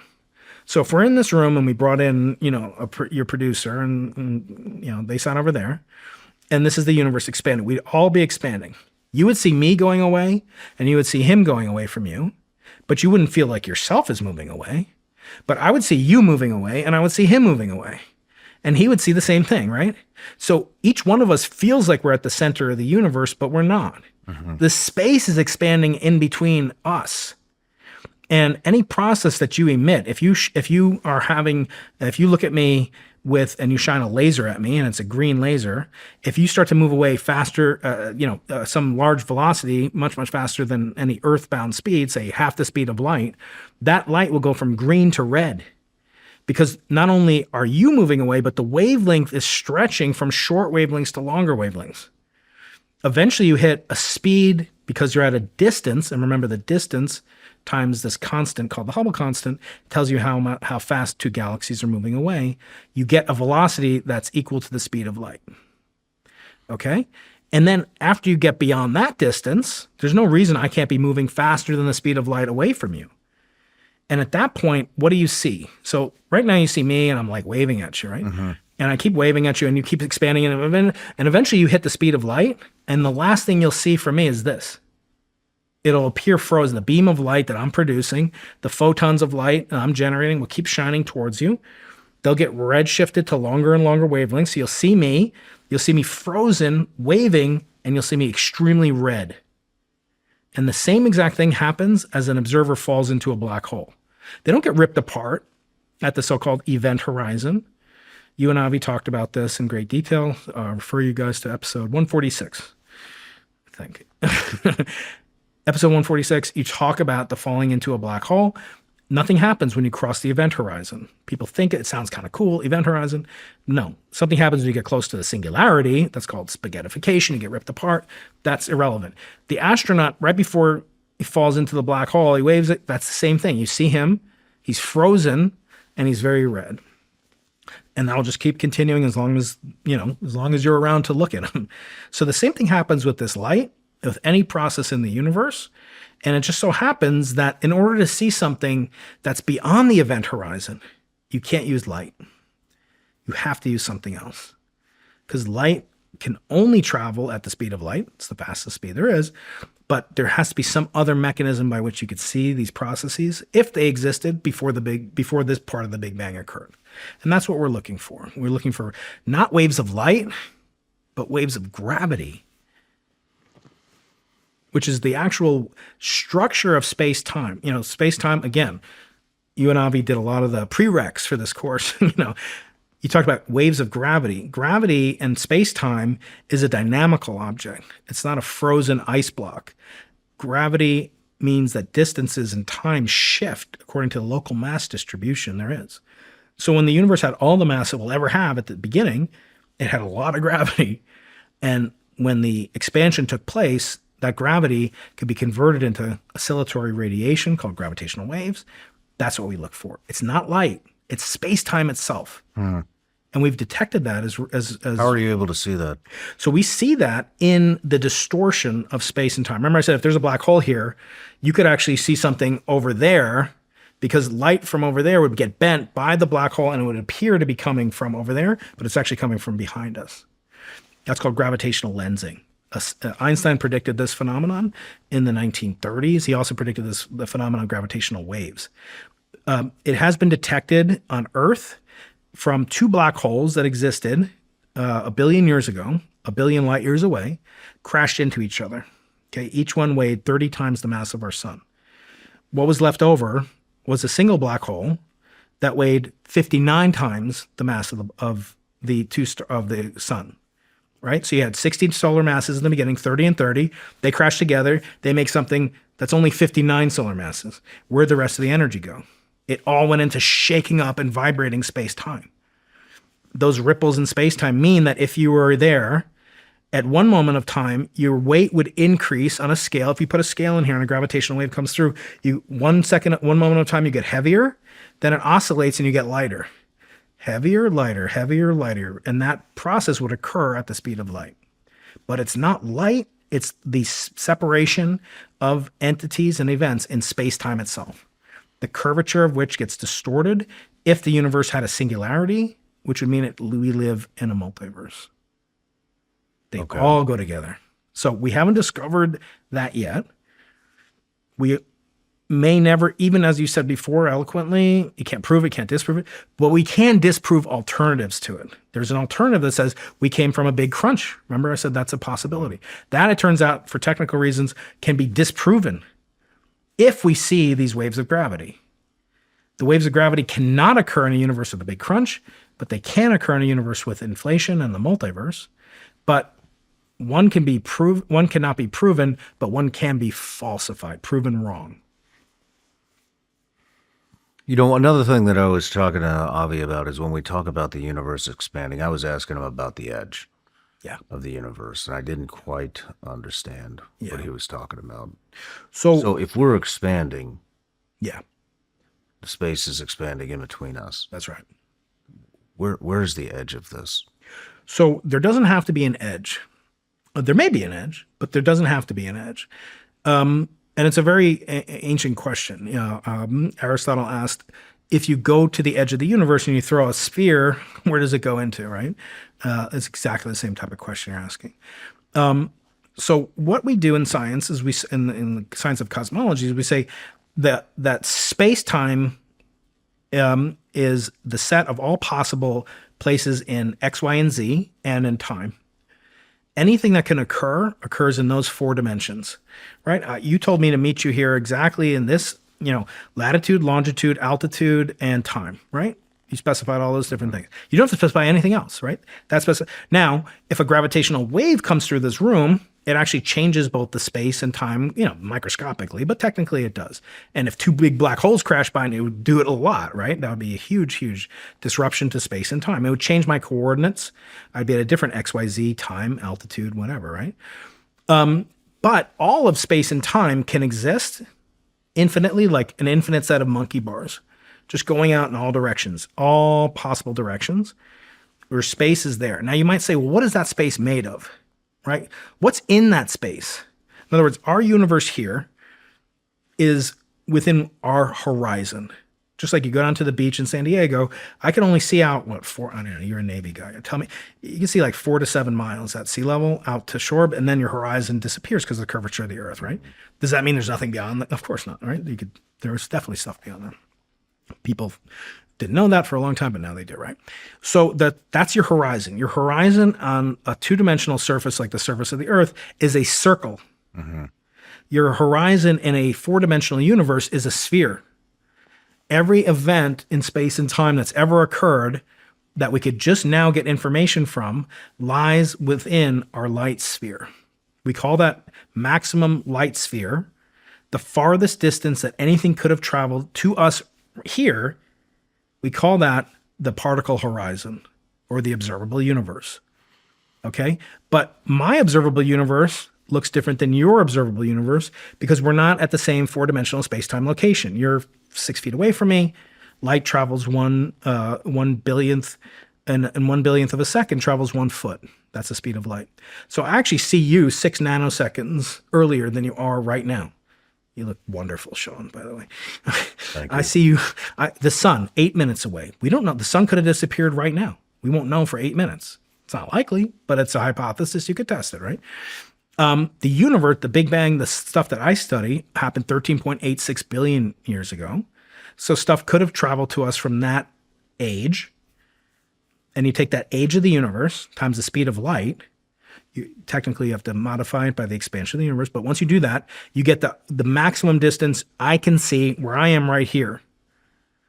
And that's a sphere whose radius is 45 billion light years. Okay, so imagine that centered on me. But now go over a couple billion light years to this galaxy where these two black holes crash together. That has a slightly different observable universe.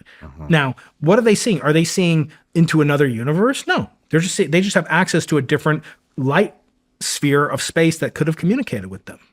Just another perspective. Yeah, and in a billion years from now, we'll be able to see that. Now, if there's another universe there, let's say there's another universe. God comes down, Shawn, there's another universe, episode whatever, 1400, you'll have the other universe, all right? But it's 10 light years away from our universe. You won't know about it for 10 years, right? So we could exist in this vast universe. It could also be that we're in a compact, finite universe where it would make sense to say that there is an edge to it, just like there is an edge to the Earth, right? The edge is in the perpendicular dimension to the two-dimensional sphere.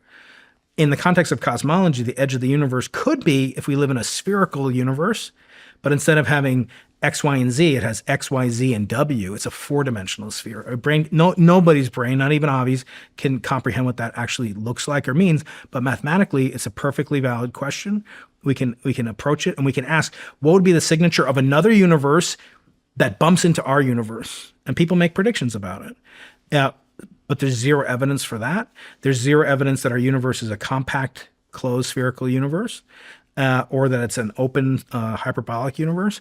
Right now, our best evidence is that our universe is infinite in extent, but that infinity is just a mathematical infinity. We have no idea if right beyond it could be another universe.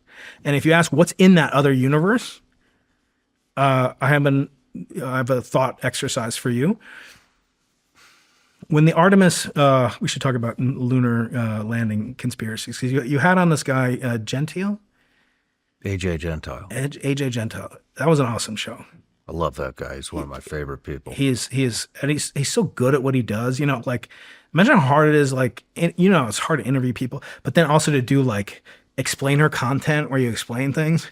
But I can never take the professor out of the laboratory, and so he made a couple mistakes in that episode, and I would love to talk to him sometime. Maybe you can introduce me. But one of the things he said is that the Soviets beat us in every possible thing. And this is part of the conversation you guys had about how the moon landing didn't happen, right? Or how people could say that I don't actually know what you believe. And this is a case where you could say believe, but we have evidence, right? What do you believe? I know for a fact we landed on the moon. How do you know? I know for a fact because we have physical evidence, we have eyewitness evidence, we have photographic evidence. But the best evidence we have, Shawn, the best evidence we have comes from the Soviet Union. What's that? Soviet Union on July 19th, 1969. The Soviets knew that the Eagle was on its way to land on the Sea of Tranquility. They had launched 6 days earlier a spacecraft of their own, uncrewed, no men were on it, but they were going to go and land on the moon, and they were going to take samples, and they kind of wanted to steal the thunder, arrive a day earlier, and kind of get a little bit of the credit, and they also kind of hoped that we would crash and they would all die. I mean, the space race was insane, right? I mean, it was incredible. The Soviets coordinated with the Americans on that very day because they were worried that they would crash into the Eagle, and they coordinated their telemetry, and we still have records of their telemetry. And the communications between the Baikonur Cosmodrome in Kazakhstan, where they would do their launches and recoveries, and NASA Apollo. They wanted to avoid a huge PR disaster, especially since they thought we would die. They thought they would actually crash. People thought the moon landers would keep going down through the surface of the moon. They thought it was made of like really loose talcum powder, like dust, and that they would actually be unstable and would flip. Most people gave it 50-50 odds. In fact, Nixon had recorded a speech in case the astronauts died, and they pre-recorded it, and so he would play it on TV and give their condolences. They also planned for a contingency that they'd be lost in lunar orbit, or that they would miss the moon and go off into deep space and become a satellite, never to be found again. Right. So the Russians confirmed it, that coordinated with our telemetry. When they landed, they congratulated President Nixon. And then they also landed on the moon. And the first landing, they landed these retroreflectors called lunar laser retroreflectors. You ever run on your bicycle and you see like a bike tail light or the reflectors on the back of a bike, right? How does that work? How does the bike know where your car is going to be? You could be at any angle, any bearing, any distance, right? How does it know to reflect back? They have specially designed retroreflectors that always will find the target back to Earth. And we bounce lasers off it. My colleague, UCA San Diego, became retired recently, Tom Murphy. He bounces lasers off these retroreflectors left by the Apollo moon landing, Apollo 11. And he can measure the distance to the moon to the thickness of a paperclip. 1 millimeter or so thickness. So we know the average. That was left by these astronauts. Now, the Russians left these things there too. But the Russians also overflew both our landing sites and their own landing sites. And Tom Murphy and his colleagues found the Russian retroreflectors as well as the American ones, exactly where the Americans said they put it and exactly where the Russians said they put it. And the last kind of little bit of convincing evidence, one part, but I do want to get back to what Gentile said that's wrong because I think it's important, is that the positioning, so you could maybe sort of fake that or whatever, but imagine right now, imagine like Artemis 2, which just went around the moon, right? I think even, I debated Bart Sibrel on Piers Morgan the day of the launch. And he was like, well, maybe they're going now, but they couldn't have gone then. I'll get back to that in a second. Now, that's totally fallacious and ridiculous argument that I refuted on air with him. And Piers actually piled on and called him full of shit, to his credit. But the very day that Artemis launched and then went around the moon this last month in April, can you imagine? To land on the moon, though. Not this one. This one was just to go around the moon. They were supposed to land. They will. And 2 then years it from now. changed. No. It was always planned to do this. First one went around the moon. No one was in it. Second one went around the moon with people in it. Third one's going to be people in it. Unmanned landing on the moon. Fourth one's going to be people landing on the moon.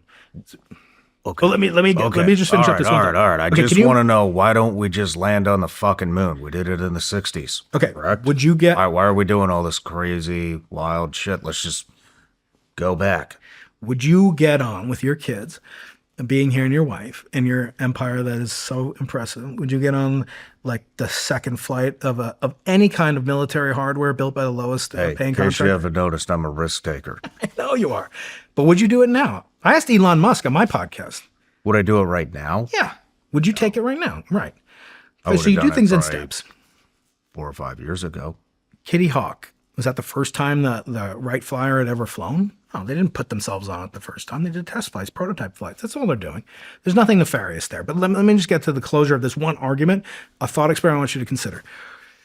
April 5th, 6th, when they went around the moon, can you imagine Ayatollah Khomeini Jr.? Oh, hello. Hi, mashallah, President Trump. Congratulations. Every country on Earth, including China, which had stolen a lot of our nuclear and space secrets in the 1970s, China, Soviet Union, all these countries called up and congratulated the United States. Now, they were our enemy. It's hard to think of it now because we kind of like, whatever, right? But can you imagine like the Ayatollahs right now calling us up to congratulate us? In other words, they would be the most glorified and happy people on Earth to have us not get there and prove that we didn't get there, because that would leave glory for them. So that's a psychological kind of component evidence for it. There's overwhelming scientific evidence for it.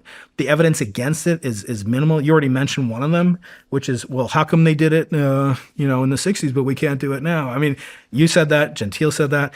Totally fallacious argument. I love you. I love Gentile. I'm going to tell you that's a fallacious argument. And I'm living proof of it, okay? The first person to ever set foot on the South Pole, Roald Amundsen, he's an amazing guy. He went from the North Pole. He almost was the first person to reach the North Pole. He lost, turned around, and went on a huge expedition and became the first person to land, to reach the South Pole. The South Pole, nowadays, I take a C-130 flight, a C-17 flight, land on the ice, then I take a ski C-130 on land. It takes me a week. Okay, oh, poor Brian. Play the violin for Brian. It took them 6 months just to get there. Then they got there. They would get there in spring, because that's the only time you can really travel there. Then they have to wait until the following spring. They'd stay on the coast of Antarctica for 6 more months or 7, 8 months before it came warm enough that they could ski, cross-country ski, up 9,000 feet of ice Okay. And then they got to the South Pole and then had to get back before winter started. And if they missed it by 3 weeks, like the British team, Robert Falcon Scott was the second person to get to the South Pole in 1912. In January 1912, 3 weeks after Amundsen got there in December 1911, everyone on Scott's team died. Every single one of them froze to death the most excruciating way possible, 10 miles from a cache of supplies that would have saved their lives. They all died. They didn't know about it for another year, and then they got back to England a year after that. Okay, okay. So 1911, our Norwegian guy sets foot with his teammates on the South Pole. Do you know when the next Norwegian to get to the South Pole was, Shawn? I'm not expecting you to. 1996. Wow. So if you're Bart Sibro, 1995, you say, oh, wait, how come we went there with technology with a boat, a wooden boat, like Shackleton? We did that 100 years ago, but we can't do that now. It's completely fallacious. I mean, that's not a good argument, okay? There are other arguments that are better, like the Van Allen belts and so forth. I don't think that, I'm not saying that we didn't go. Okay, well, it sounded like I'm not saying you're open to the hypothesis, at least. I think it's fucking weird that we haven't been back since the 60s. But do you know why we didn't go back to the South Pole? Or anybody on Earth. So first of all, it was... And the belt thing that you just brought up, I also think is very odd. Yeah. And there's that guy in NASA that said, we lost the technology. I'm sorry, you lost the fucking technology? Okay, there's no NASA guy at NASA. It's like saying the guy in the Navy SEALs or something. Like that could mean a lot of things, right? It doesn't... Well, I mean, I'm just not familiar with... Yeah, I know. But when you have a platform like you do, and AJ has his platform, I would love the scientific rigor to kind of, not you have to get a PhD in quantum mechanics, actually. I'm just saying, when you think about things, what should be your default base rate hypothesis? Should it be that this is kind of fake? Or, as Candace Owens said, this is fake and gay, right? So she's supposed to be like America first, right? She's supposed to really love America, be patriotic. It's not only the greatest achievement of America, but this is one of the greatest, I think it is personally the greatest achievement in all of human history. And I say that as somebody who's a pure scientist, going to the moon, yeah. Well, we did in a very short amount of time, but it took a level of, just incredible, cooperation and technology, hundreds of thousands of people coordinating across decades. And the evidence against it is so minimal. What's frustrating as a real scientist is say, like, look, no one would rather these things be false than a scientist, right? Because I get paid not to prove people right. My job is not to prove freaking Avi Loeb right. My job is to say, no, you're freaking wrong. Here's a better explanation. Let's go test that. And his job as a good scientist is to say, thank you, Brian. You use your experimental technology. I'm a theoretical physicist. Let's work together and come closer to truth, okay? That's the way science should be done. Not like the default assumption is America lied. They lied about COVID. So for many reasons, I wish COVID never happened. And I've interviewed, and I'm close friends with the director of the National Institute of Health, Dr. Jay Bhattacharya, who's tortured by Anthony Fauci and Francis Collins. Horrible thing. And he's a Christian. He's an incredible human being. All this stuff that you're kind of talking about here. At the beginning, you asked me if I thought it was a good idea for a country to lie to its citizens. Yeah. Now we're wondering if we fucking landed on the moon because a lot of lies have come out of the government. I see what you're saying. And you're a scientist. You understand how to sift through all this data. And you spent many, many years studying all the things that it takes to know about landing on the moon. I'm a Navy SEAL. I spent those years fighting a fucking war. Yeah. You know what I mean? Yeah. And so what I'm saying is, you're looking at straight facts and the rest of us are looking at contexts, and when you add in the context and you see a government that continuously lies to its fucking citizens are no longer going to believe the government. I guess is a question. So then all these conspiracies start to happen and distrust, and then they start digging into everything. What were you saying about Candace? So Candace, what I'm saying about Candace is that the America Firsters and the American patriots and so forth, and I'm not questioning her love of America or whatever, just saying, if this is the greatest accomplishment that a human being has ever made, and it happens to come from the country that you profess your love for and allegiance to, as I do and as you do, right? That it doesn't mean they're flawless. I mean, who's flawless, right? I mean, who do you agree with 100% of the time? Like, I'll say my wife, right? But that's about it, right? Sometimes you contradict yourself. I contradict myself. You agree with your wife 100% of the time? That's bullshit. Honey, if you're watching, you know what I did? I made her mad the other day. I said, honey, whenever I'm driving you around, like I got to turn off the voice activated directions on the GPS. She's like, oh, that's so romantic. You want to listen to me? I'm like, no, I don't want two women yelling at me while I'm in the car. No, so you don't agree with everybody, right? You don't even agree with yourself. I reserve the right to be wrong all the time. And in fact, that's the best thing a scientist should do. We should have the freaking balls to say when we're wrong, not just when we're right. From the standpoint of having skepticism of your government and whatnot, you always have to ask the question, cui bono, like who benefits from it, right? Who would benefit from the moon landing not occurring is a question. You can ask that question. You can also, say, what are the downstream tangible benefits from doing that work and landing on the moon? You can ask, what were the technological impediments? But if you start with a hypothesis, it's like an atheist who says, like, I'm going to start with the hypothesis God doesn't exist, Shawn, right? And you have the burden of proof to me that God exists or doesn't exist, right? That's not approaching things scientifically. Like if you start with, there's a term in that it's called apologetics. You start with a conclusion, you reason towards a conclusion based on the best available data, but you're not going to like refute God, like William Lane Craig or Barron, the Catholic priest. I'm blanking on his name. I think it's Barron is the last name, Robert Barron. They're not going to come to a conclusion that disproves God, right? Let's just be honest. That's not necessarily what their focus is going to be on, right? But they're going to give explanations why God is a more plausible hypothesis than anything else.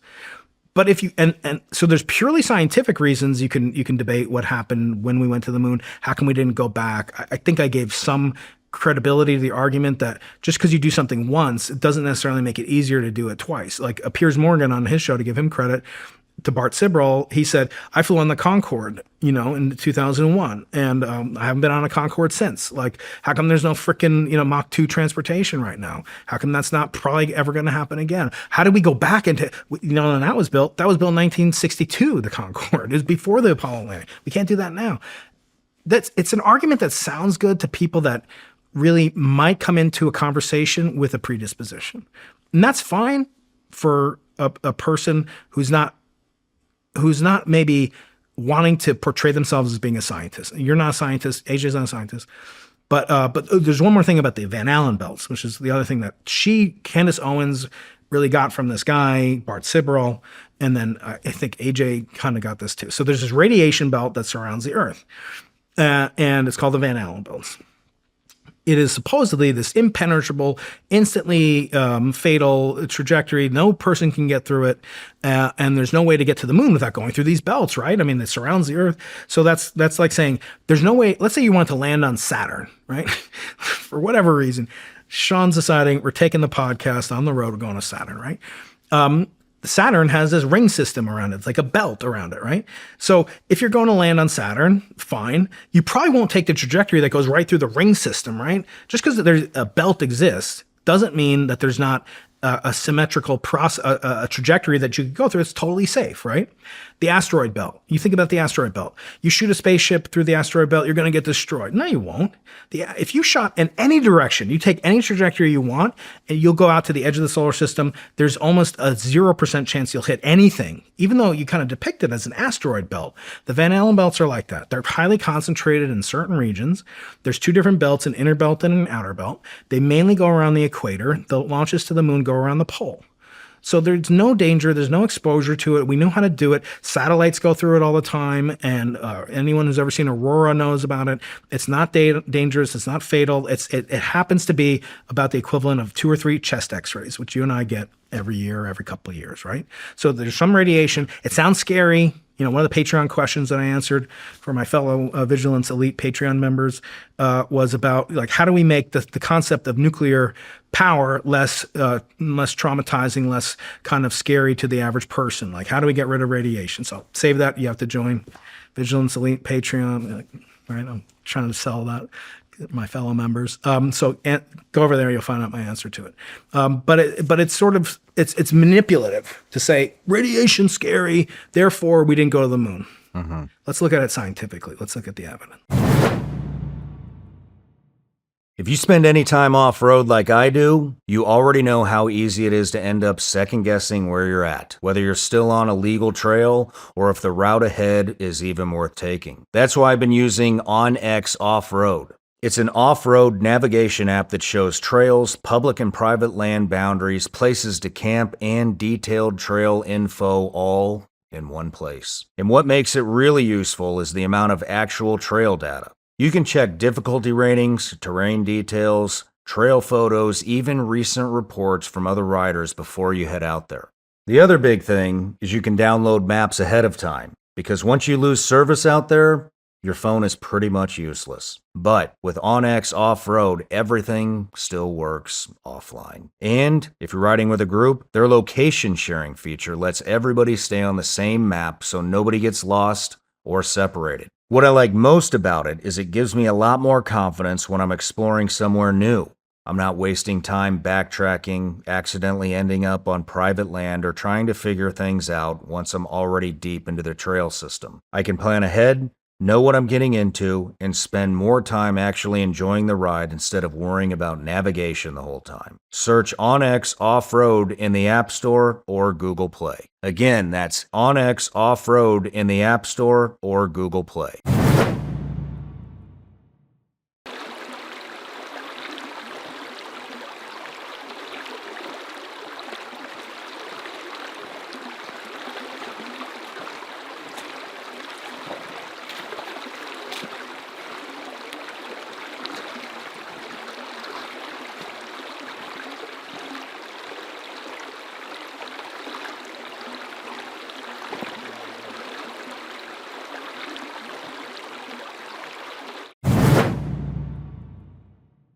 All right, Brian, we're back from the break.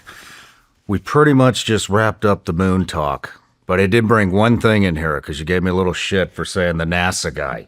So here is the NASA guy. Go ahead and hit play. Let me know what you think. I'd go to the moon in a nanosecond.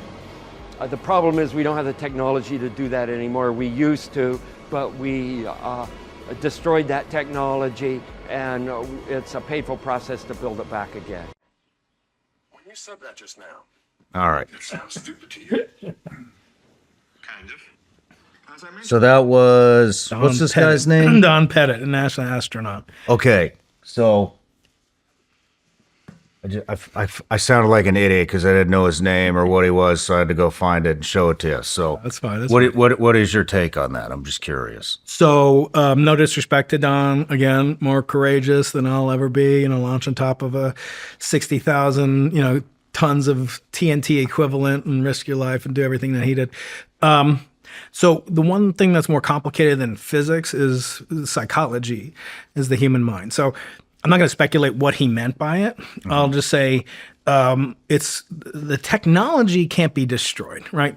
Technology means a lot of things. It means the physical rockets. Do we have Apollo Saturn V boosters anymore? No, so we don't have those.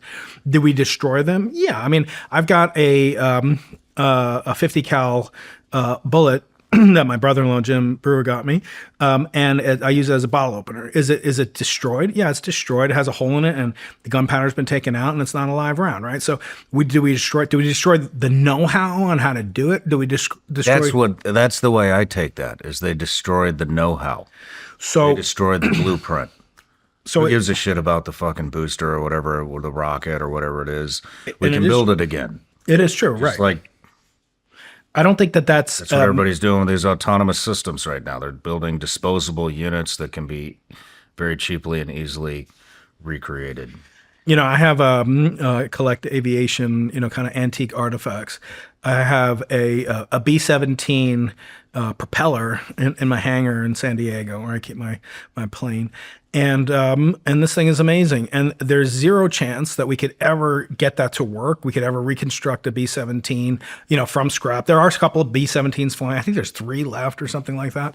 Again, if we had an infinite amount of money, infinite amount of money. Do you think that Elon, or do you think that our greatest engineers and scientists couldn't reassemble and build a P-38 or a B-17? Of course we could, but you have to ask, like, what's the purpose of that? We have been there, we have done that. I actually think there's a stronger What's case. the purpose of that? What's the purpose of I don't know. rebuilding? What was the purpose of coming to North America again? Well, what was the purpose? So we are To settle new fucking land, to expand an empire, to fuck. What would the purpose of going to the moon be? I don't know, to claim the fucking moon. That's true. How do we know there's the shit up there that we don't need? Same with Antarctica. Why do we go to I Antarctica? interviewed this guy, Steve Quast, and helium-3. He's talking about we need helium-3. It's going to be great for energy. Can't remember everything about the conversation, but Yeah, you can get you know in what I mean? Like, why aren't we going up there and getting fucking helium-3? Sure. You know, and so I sense that you get frustrated with skeptics like me or people that don't believe. But what really is the problem is the scientists are doing a very shitty job of explaining why the fuck we haven't been back to the moon. Yeah. To pea brains like me. A, you're not a pea brain. B, my job is to answer questions, and I get paid to answer questions, right? That's what a teacher is. At heart, I'm a scientist, right? And scientists answer questions. I'm a professor. I'm a teacher. When they say something like that, there's different reads to saying that. Like, where's the car? To your 16-year-old. Oh, I destroyed it. It's destroyed. Is it destroyed? Like, is it beyond the laws of physics to reconstruct it? Is an astronaut the right person to ask this question about the technology?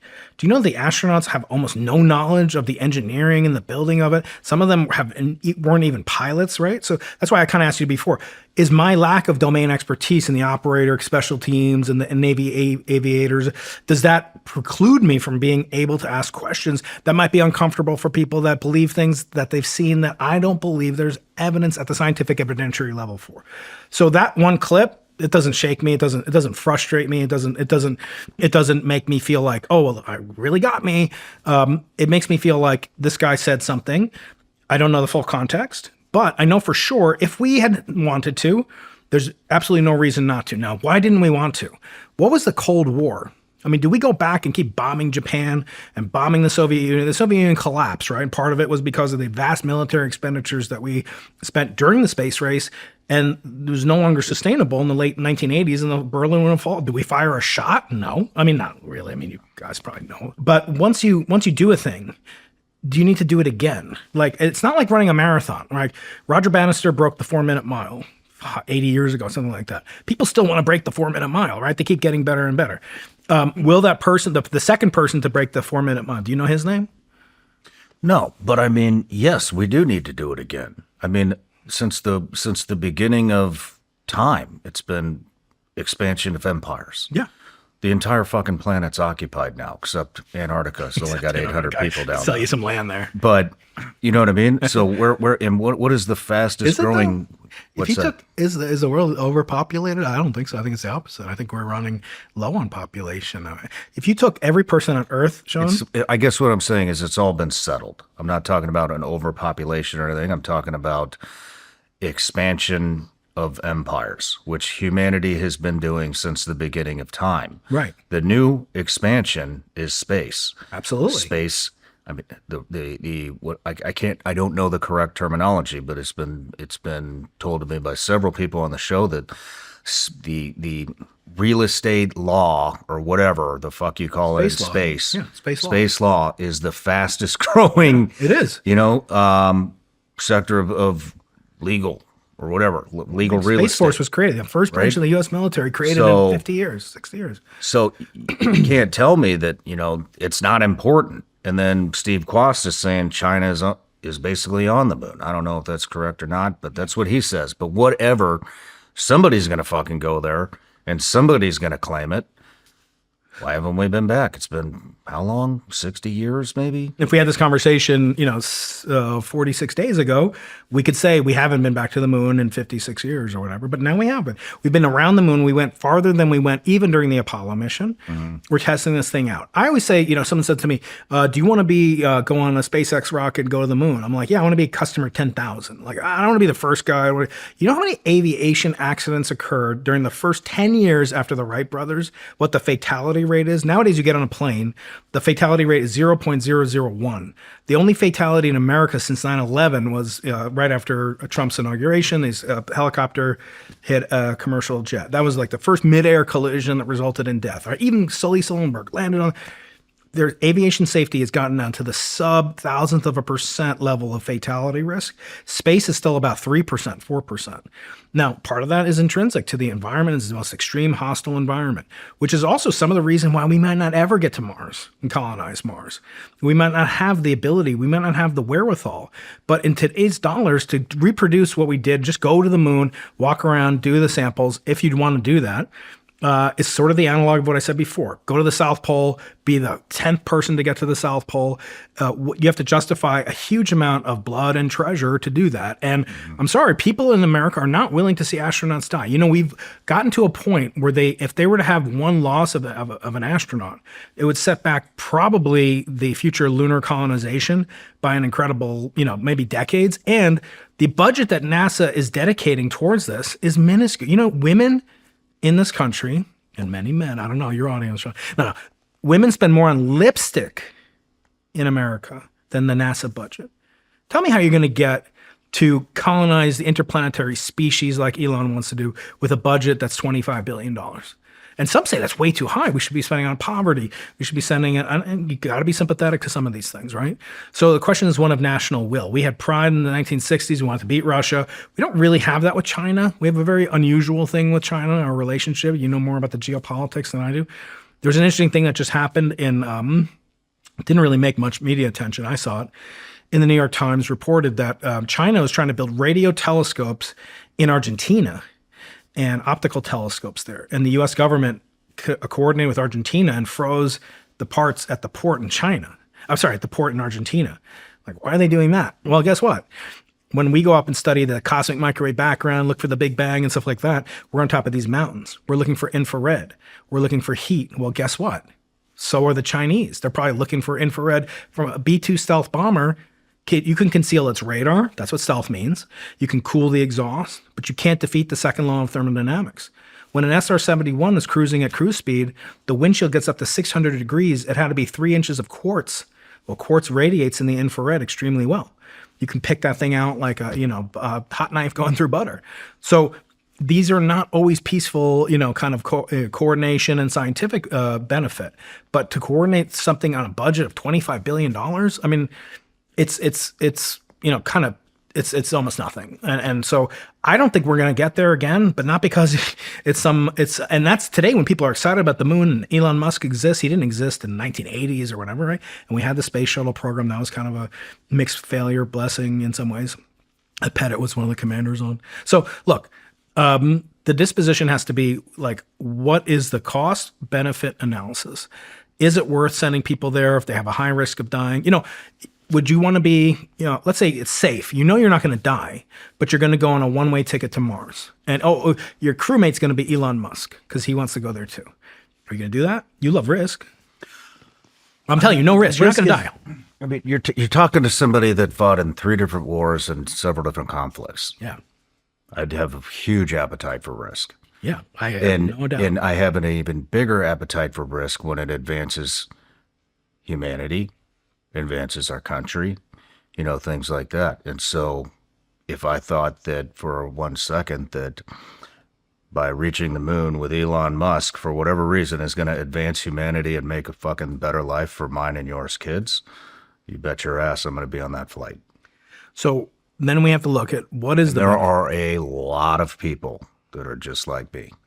But aren't there, Shawn, and no, I'm saying this with love and respect, but like you were ordered to fight in these wars. I wasn't ordered to fight. Well, I fucking joined to fight. You joined to fight, right? But once you're there, as I understand it, right, you don't have that much say what you're going to do and which wars you're going to fight in. In other words, do you, if you knew everything that you knew now, are you gonna say that like, if this is going to advance humanity? That's what they told us too in Iraq. Like, this is going to benefit, it's going to protect America, it's going to do all these things. Let's leave aside whether it did or didn't, but you did it. You signed up for it. Did the promise or the expectations, did it match, all the hardship that you went through and your fellow soldiers? No, it was another lie from the U.S. government. Right. So what about this? You're saying you're going to do this because of your love of adventure?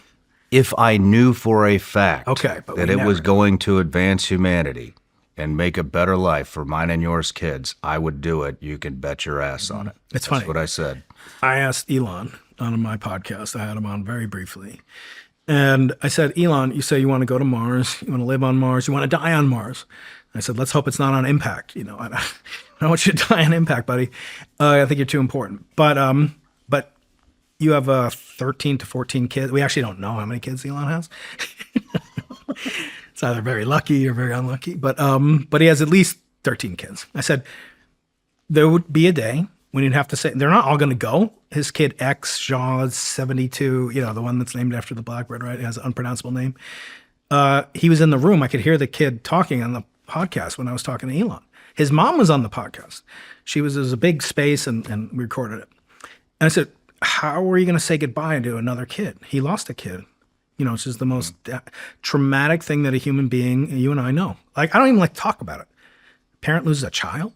You can't think about it. Now you're volunteering to lose 13 children. Like, how are you going to do that? And it was the first time I ever heard of Elon being at a loss for words. You can hear it on my podcast. I have it on my YouTube channel. He couldn't say it. His mom, May Musk, comes and said, oh, let's not talk about that. Let's not talk about sad things. So it's sad. I know you do it. Again, you have courage that mortal men like me, I'm telling you, I couldn't do it.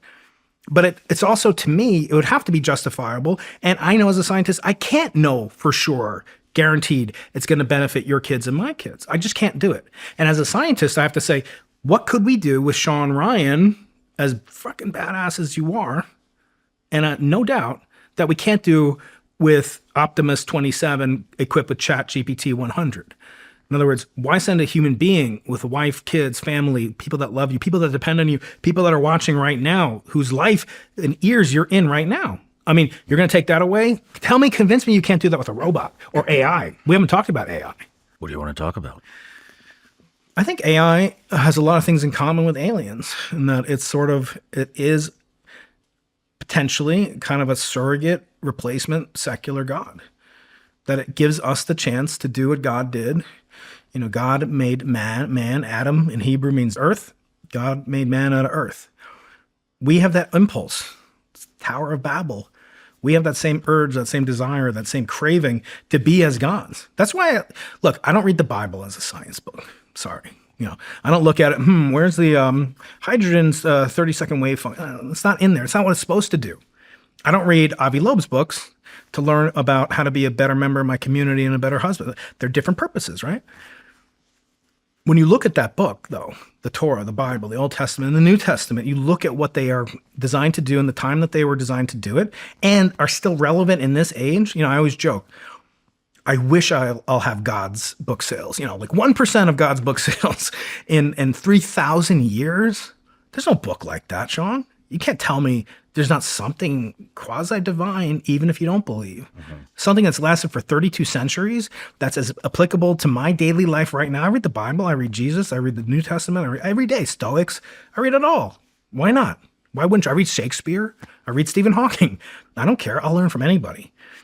When you look at that book, what comes out is the flawed nature of human beings wanting to become gods, frustrated, fighting with God, building a tower to reach up to the sky, not to learn what God knows, but to fight against God, to show how great we are because we built this tower and we don't need your freaking mountain.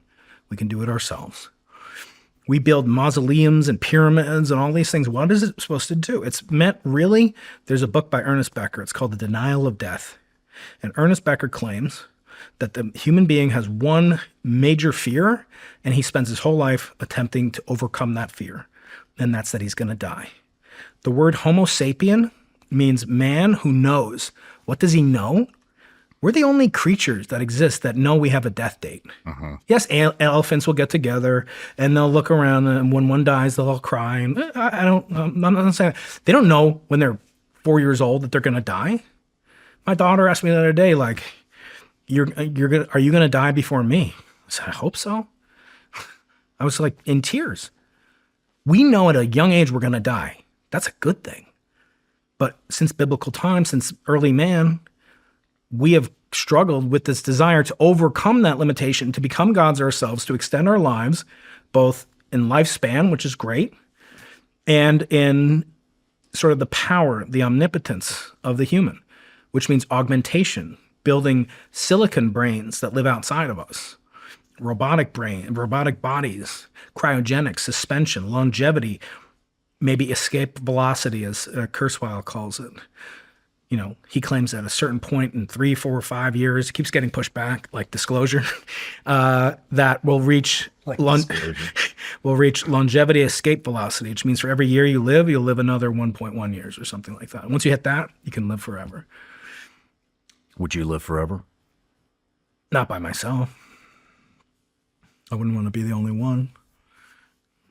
And it's so complex, but look at the urge. What's the urge? Who was the only man that you believe did have a life after death? Anyone else but Jesus? Do you think anyone else besides Jesus?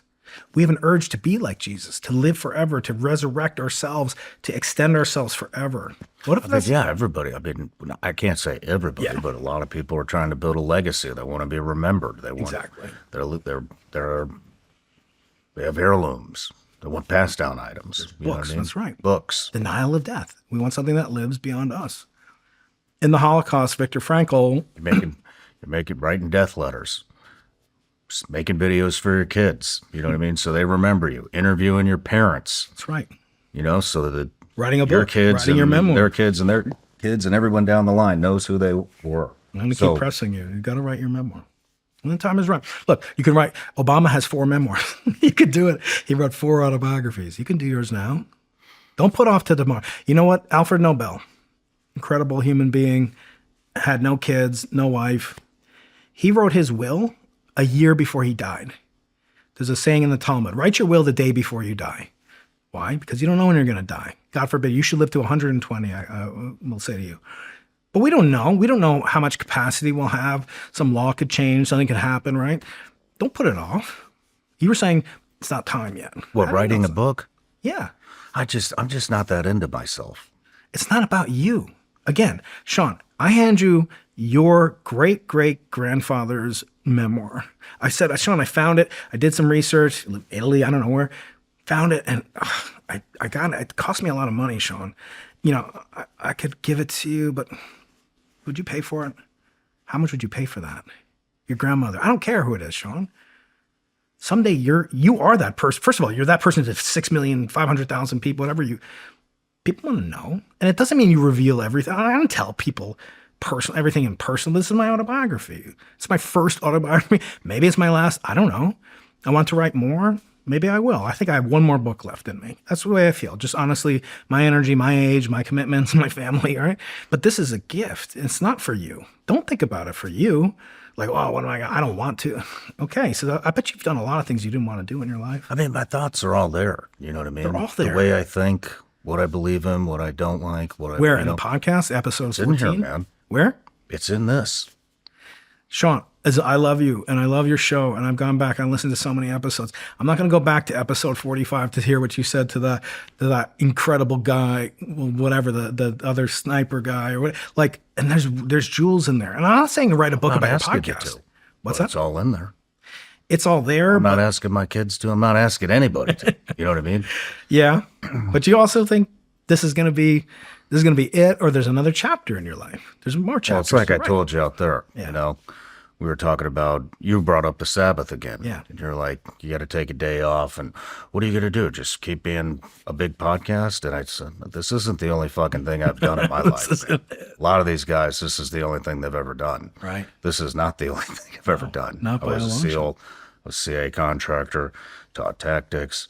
Like, I've done a lot of shit. Your husband. Yeah, a lot of the guys I make fun of, I love these guys. I've been on all their shows. No wife, no kids, and maybe that's why they're so happy and they're loving it. But to me, the fullness of the life experience, you gotta have kids, you gotta have a wife, you gotta have someone that you commit to and that you're selfless for. Yeah, you did that with your country, and that is so heroic. But when you sacrifice for one woman or for your kids, people ask me, what's the meaning of life? You're a cosmologist, you study the universe, and they always want to know what do you think is the meaning of life? I say for me, it's an easy recipe. First of all, you got to find a partner. And I even have I'm a nerd, right? So I had a mathematical algorithm to find my wife, okay?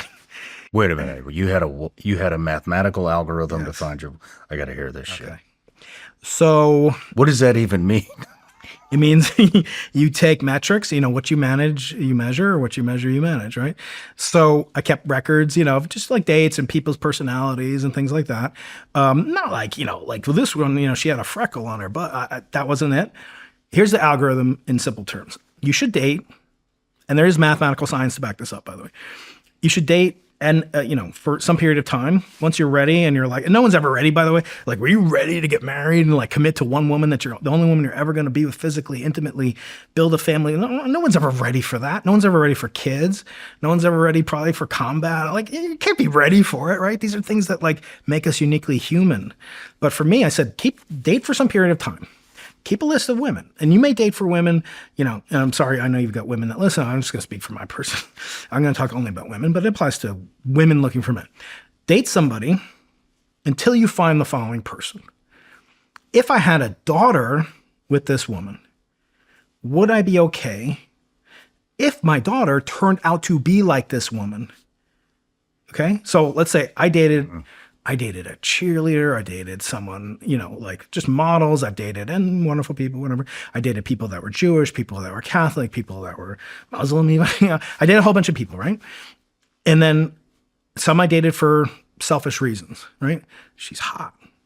She's so fun. Like, we just did the coolest things together, whatever. Like, mostly it was because she was hot. Okay? I have a lot of weaknesses, Shawn, but that was one of them. But I said, I don't know. Let's just take it to the extreme. Like, you're dating some like Playboy playmate. I shouldn't say that. One of my friends was a Playboy playmate. You're dating some, just super hot, smoking hot Instagram model, right? Do you want your daughter to turn out like that Instagram model? Do you want her necessarily? Maybe she's a wonderful person, but I'm just saying by that one dimension, I didn't want my daughter to be like these people, right? Until I met my wife. And I said, God, if I had a daughter, I would get every gun in here and I would protect this daughter if she's anything like my beautiful wife. I would do anything. She's such that she is with a piece of human debris like me, that she is willing to be with me and save my life and give me life and give me children. I'd do anything. I found her. I knew it when I found her. But only because I had a statistical sample, for a few decades. I didn't get married until I was in my, late 30s. And that's when I knew. That's the algorithm. Stop dating when you meet the girl whose daughter you would want to be your daughter. Not the super rich, person, not the super wealthy or smarter than, no. Famous, no. Someone that you want your daughter to be like. That's how I stopped. That's the Keating algorithm. It's a good algorithm. It served me well. Good for you. So, and then as far as kids go, no one's ever The ready. cheerleader didn't work out, huh? That's right. Yeah, that's right. My wife's not going to watch this. But people talk about, look, what's the meaning of life? Like, how do you live your life? I'm sure you've been happy at different points. I'm sure you've been low at different points. Like, happiness is what's called in physics an unstable equilibrium point, right? Technically, if I have a pencil, you didn't ask me about my professor EDC gear, okay? Here's my EDC as a professor. It's the only thing I could get on TSA, right? It's a tactical pen.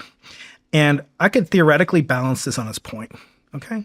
I had too much coffee, too little gummy bears, but it could balance on its point, right? That's unstable equilibrium. The lightest perturbation, a butterfly flapping its wings, will knock this thing over far away, right? So it's in equilibrium, means it's stable, but it's unstable to fall over. Happiness in life is like that. You can be in a state of happiness, and you can be in a state of contentment and flourishing, but it will never last because of a concept called entropy. Entropy is an irrevocable, irreversible tendency for the universe to chaotically and ultimately to destroy both information and stasis and equilibrium. And here's an example I like to give. Right now, let's say your happiness is X, right? This, incredible. Everything you've done. I don't know about your personal life, but I assume it's fantastic. All right, says Shawn, I want to double your happiness right now. What would I have to do? If I gave you 2x money, 2x podcast downloads, 2x Instagram, would you be 2x happy? You'd be happier, maybe, but would you be 2x? Say again? Would you be? I'm asking you. Probably not. No. Would you be any happier? I doubt it. If you had twice as much money as you have right now, think about all you could do differently. I doubt it. I just remember like Monty Burns in The Simpsons. He's the billionaire, greedy billionaire guy. And Homer Simpson one day. I saw this meme the other day. Yeah. Maybe not a meme, a cartoon. Yeah. And it was this little kid fishing. And he just had the little cloud, the thought cloud coming out of his head and what he wanted. Whatever he wanted. He wanted a fucking new car. And then he's in his new car and you see the thought cloud coming out of his head. And it's what he wants now. Yeah. And now he wants a plane. Yeah. And then he gets the plane, and there's a thought cloud coming out of his head, and it's what he wants next. And then the next thing is he's dead. Yeah. He just never stopped wanting. Never. And that's what I've noticed with the money. The more money you make, the more wants, the more you're owned by your fucking possessions. Yeah. It's called the hedonic treadmill. More. Yeah, you never get off it. And, I feel like I've learned this very early in my journey. Yeah. I think a lot of people, it takes a lot longer and a lot more money to learn that lesson. But no, I don't think money's going to bring me more happiness. I don't think more subscribers, more viewers, more downloads, better rankings. Like it's just right. So it's I mean, the fun is the climb up. Yeah. To me. Yeah. No. Climb up. It's exactly He was really fucking cool doing. It still is. Yeah. I love doing this. I love having this conversation with you. But awesome. I am also a competitive motherfucker. Yeah. And once I hit #1 for the first time, knowing I'm not going to stay there because Rogan's the fucking king and he always will be. But I hit it. Always will be. We'll talk about that. And of course he always will be. I don't think so. I mean, I do. But I don't think anybody can take that away from him. Somebody will outdo him eventually. I think this guy, Stephen Bartlett. He was the pioneer. He is the pioneer. He is the GOAT. But the whole point, at least in my field, if this book is still relevant in 100 years, I'll be a failure. You know why? Because it means science will have stagnated. It means that but if somebody builds off that book for the next 100 years, absolutely, everyone knows still fucking set the trend. You're the king of it. That's true. And Joe Rogan is the fucking king of podcasting. Everybody else that came after him, no matter what they do, it was built off the Joe Rogan fucking podcast. 100%. One way or another, long form discussion was built off of him. But will he always be #1? Will he always be #1? No, obviously won't be because he's a mortal human being. Right. And eventually he will get tired of this shit. Yeah. Somebody else will reinvent. That's all I'm saying. Change the game. But it's like Babe Ruth. Everybody still knows who the fuck Babe Ruth is, right?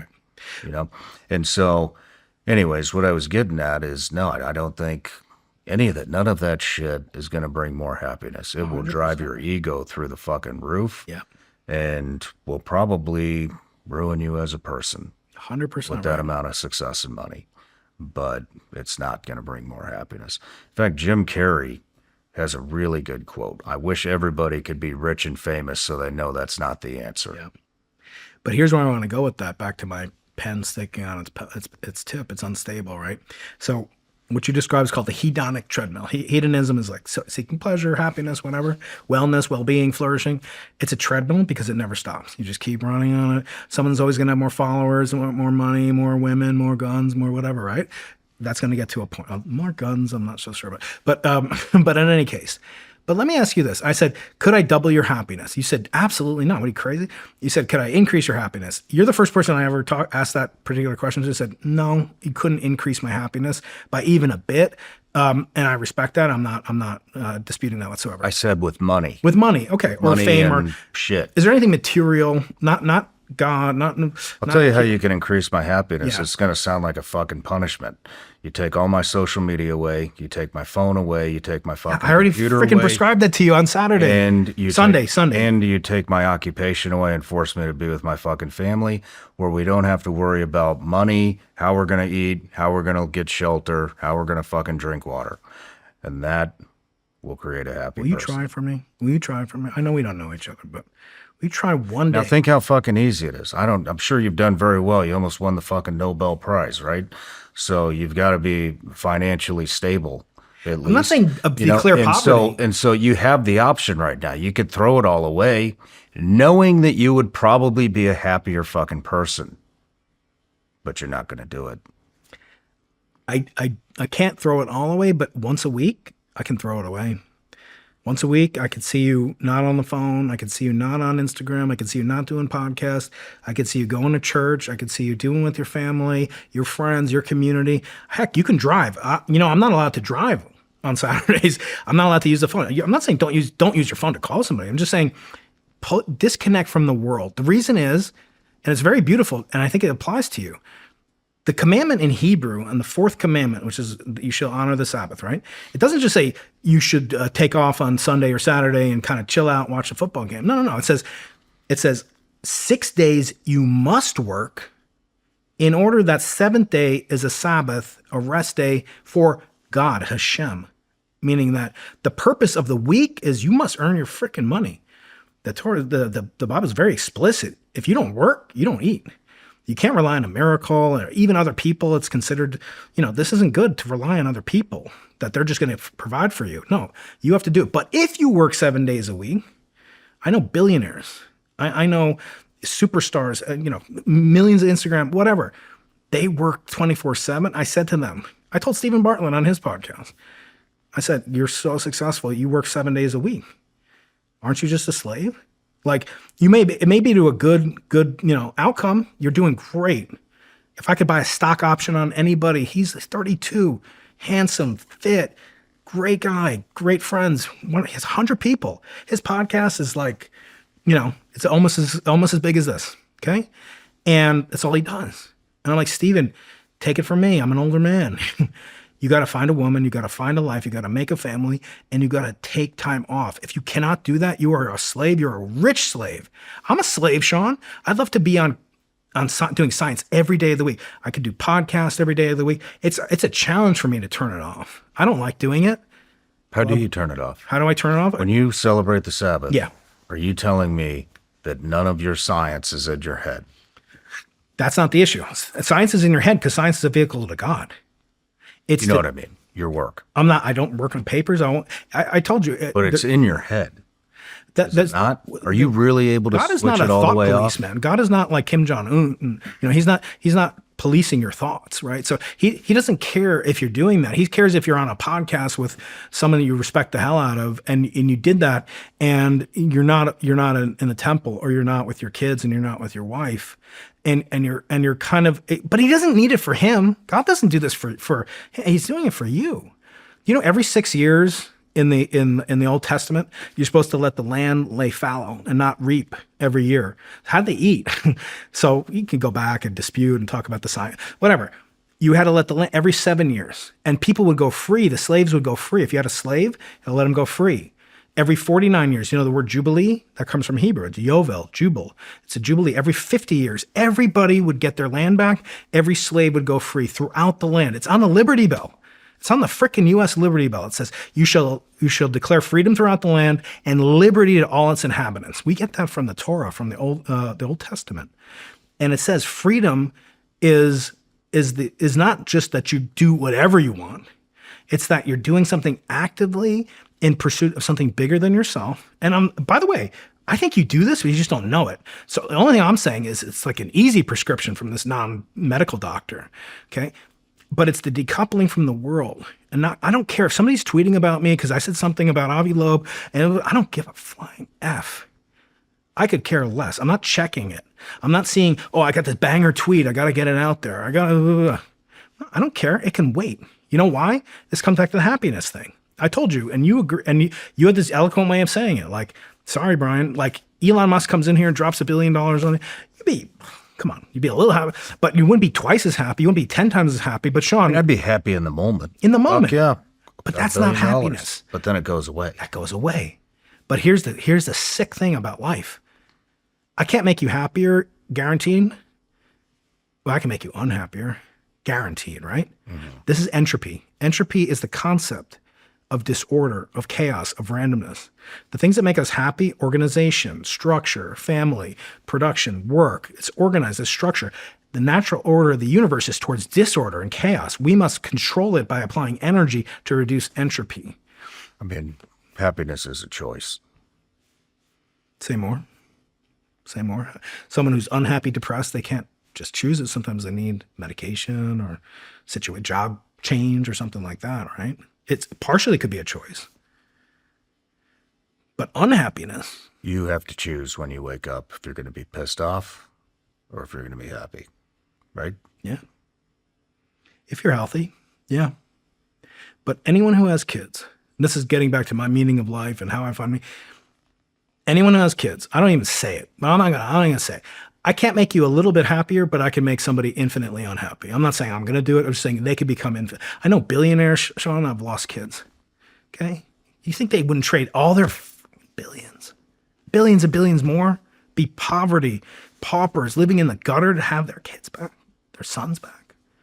Okay? So you can make someone infinitely unhappy, but you can only make them finitely happy. That's entropy. What does that tell you? Do the things in life that if they got taken away would devastate you. It sounds depressing as you know what, but that's what I think about.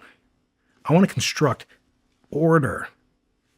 I want to reduce entropy. I want to create things, build things, not for my ego, not for my bank account,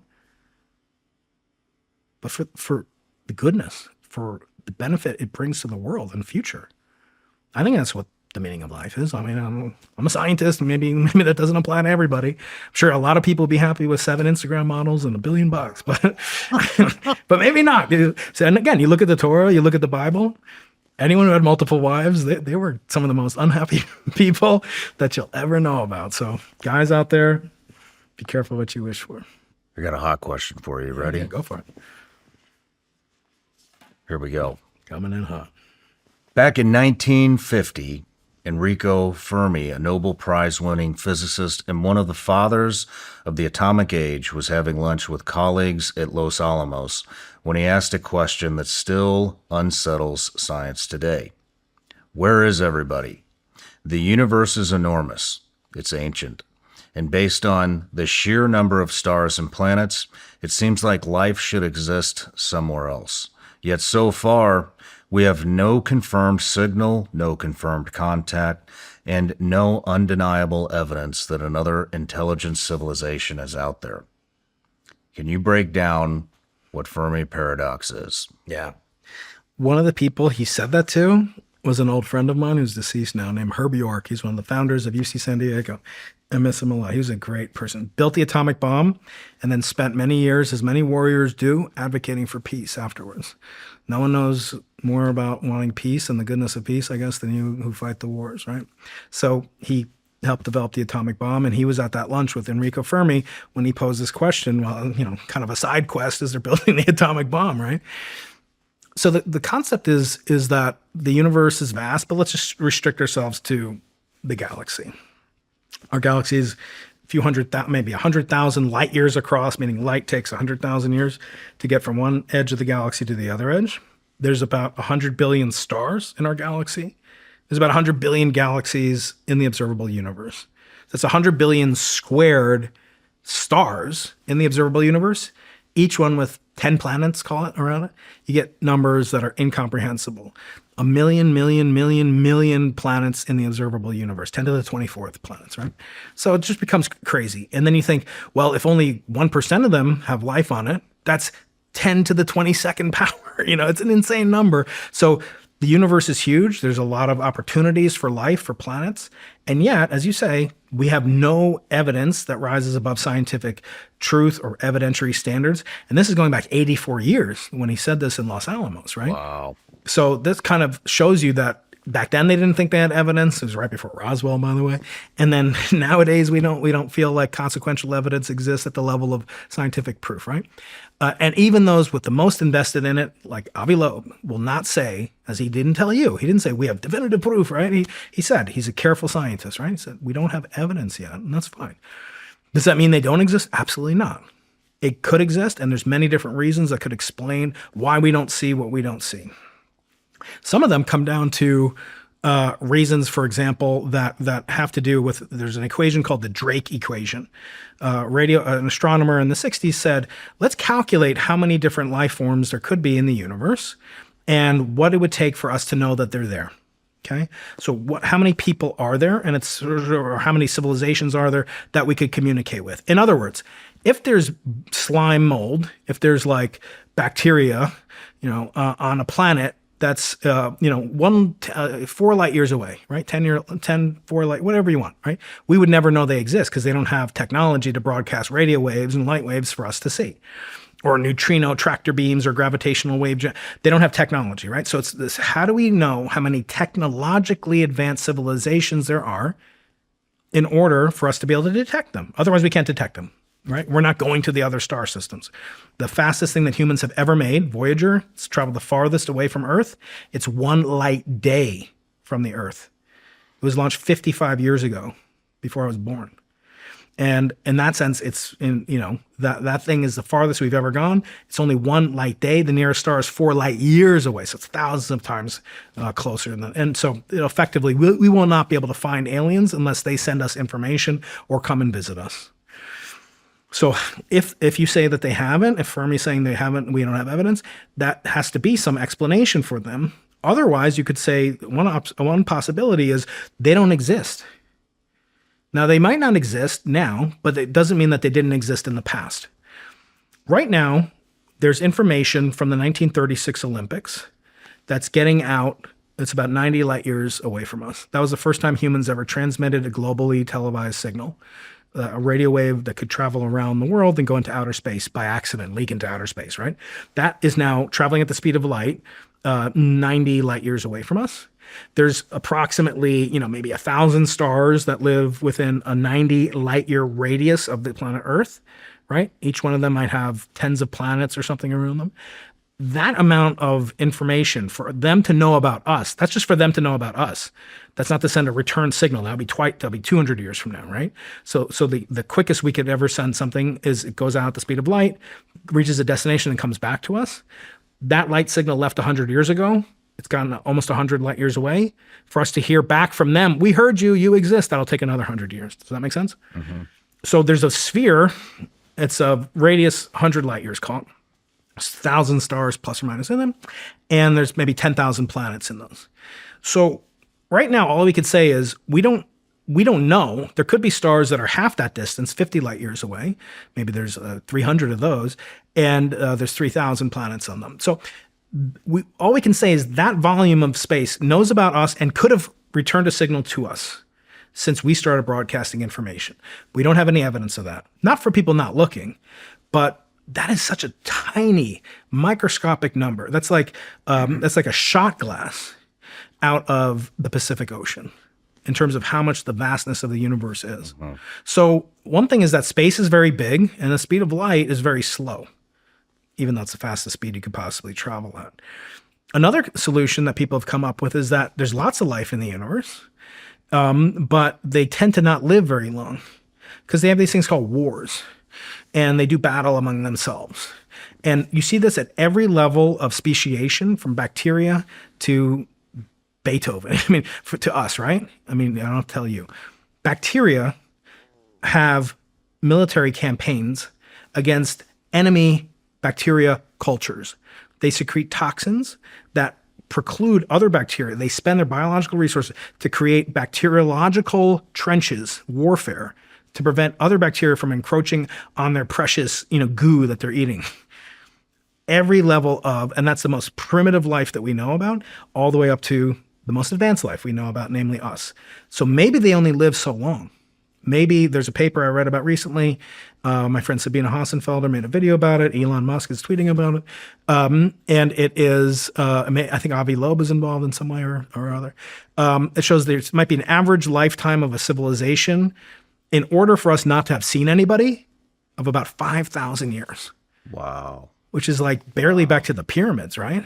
Shit. So some say you hit this filter and then you get filtered out.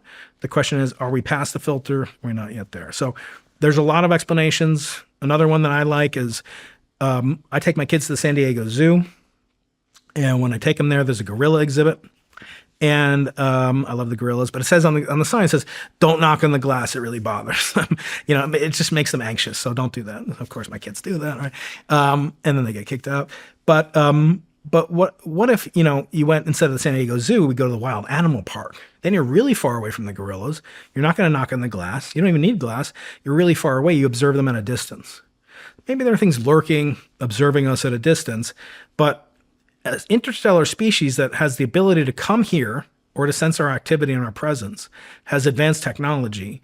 What is it that we're going to learn from? I mean, have we learned that much besides about the species of gorillas and bacteria and what we learn about those? But like I always say, ornithologists study birds, right? But an ornithologist needs a bird a lot more than the birds need the ornithologist, right? And birds don't care if you study them or not, right? Mm-hmm. So they might not be interested in us. We might not be able to do anything for them. We might not provide any resources. They're going to eat us. And that's why I'm skeptical of these things. I don't know if you heard about cattle mutilation and like abductions and things like that, near-death experiences. There's only one near-death experience that I believe in, by the way, 100% documented fact, which has to do with Alfred Nobel. Do you know the story? You know who Alfred Nobel was? He invented dynamite. So he was one of the richest people in the world, kind of like Elon Musk or Tesla of the 1800s. And he was one of the richest people in all of Europe and all of the world. And his family was involved with making sea mines for the Russian and Crimean war of 1840, something like that. And so they were arms dealers, Alfred Nobel and his father, Emmanuel. And they were trying to invent ways to make their methodology more lethal. And one of Alfred's brothers, his baby brother, Emil, started to play around with nitroglycerin. And nitroglycerin is incredibly unstable. And one day he was in the family laboratory and he dropped it on the floor and it blew up, like enormous explosion, vaporized him and 5 other people. 6 people killed instantly. And this devastated his father, Emmanuel Nobel, and Alfred as well. And Emmanuel ended up basically getting committed to a sanatorium. And then he died 8 years to the day of his son. His heart was broken. He had a stroke and just devastated him. And Alfred set out to do something to make that never happen again. And he took nitroglycerin and he mixed it with a type of basically like clay. It's called diatomaceous earth. And he mixed it together like chalk or clay with nitroglycerin, and it made it stable so you could drop it. And that became known as dynamite. Dynamite in Greek means powerful rock. And he became one of the richest people in the world based on that invention. But it was also used for munitions, and they sold it in their arms factory. And reportedly, he had indirectly been responsible for the deaths of more people than any person in human history. So much so that in 1888, he's walking around Paris and he sees a headline in the Parisian newspaper. And it says, Alfred Nobel, the merchant of death, is dead. The man who committed no benefit to humanity and killed more people than any other person in human history is dead. Now he's reading this, so he knows it's not him. Turns out it was his older brother, Ludwig, who died. And so, he was kind of sad about that. But it was really a wake-up call for him. He had no wife. He had no kids. And he decided at that point, if he died then, that's the way the world was going to remember him. Like George Bailey in A Wonderful Life, right? He sees the ghost of Christmas present, ghost of Christmas past, and Scrooge, same exact story in A Christmas Carol. He got a glimpse of what his own death would be like. And he said, I'm going to change my life from now on. I don't know how much longer I have to live. He took this huge fortune and he gave 99% of it to the Nobel Prize. And he established it. And its goal was to do what this newspaper said he didn't do, which is to make the greatest benefit to mankind. So he created a prize for peace, for chemistry, for medicine, for literature, and for physics. How could I forget physics? And these things have had tremendous benefit. The first Nobel Prize ever given was in physics was for the X-ray. The X-ray machine, which is, probably pulled bullets out of people that like it's had so much benefit for diagnostic purposes. I had a toothache. They had the X-rays benefited humankind, and it's a physics invention. It's a technology invention. And then the Nobel Peace Prize, which has a very checkered past. One of my friends, Uni Tartini, wrote a book about how, it's gone to like Yasser Arafat and terrorists and all sorts of assorted characters. Obama won it after being in office for like 9 days. So it's been politicized. But it still has this noble, LE, goal of benefiting all of mankind through science, through peace. And I think it's a wonderful thing. And it wouldn't have happened without this near-death experience that Alfred Nobel encountered. So that's the only near-death experience I believe. I don't know. You might have other stories. Well, Brian, we're wrapping up the interview here. Last question. Who would you recommend for the show? For this show? Oh, that's easy. I don't know. If the internet can handle it, though. Eric Weinstein. Eric Weinstein. Eric Weinstein is one of the foremost kind of public intellectuals. He's created concepts and he's incredibly quotable. He's incredibly courageous. He gets a lot of hate because he's so outspoken. And I have the distinction of being the only person that ever interviews him that pushes back on him. And sometimes we fight like brothers. But we have a lot of respect for each other, and I think you could handle him. And I think that combination, his encyclopedic knowledge of everything from aliens, theoretical physics, artificial intelligence, economics, and then his very, very interesting perspective on the Epstein. He met Epstein. Epstein knew about Eric's research. Maybe partially some weird Harvard connection where Epstein had an office and a workspace, and he wasn't a professor, he wasn't a PhD. And Eric understands a lot more about Epstein than I think most people do, because he saw it from the financial component, the physics component, the Harvard, the institutional, all these different perspectives. And he's so quotable, imaginative, and he's such a good spirit. We call him mensch. He's a mensch. That you and him together, I think, would break the internet wide open. I'll text him. Yeah. I've never met him. I will. You have his number?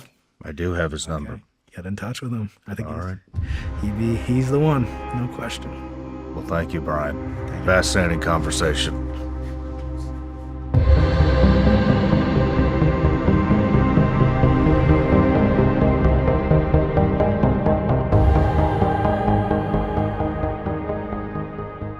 No matter where you're watching the Shawn Ryan Show from, if you get anything out of this at all, anything, please like, comment, and subscribe.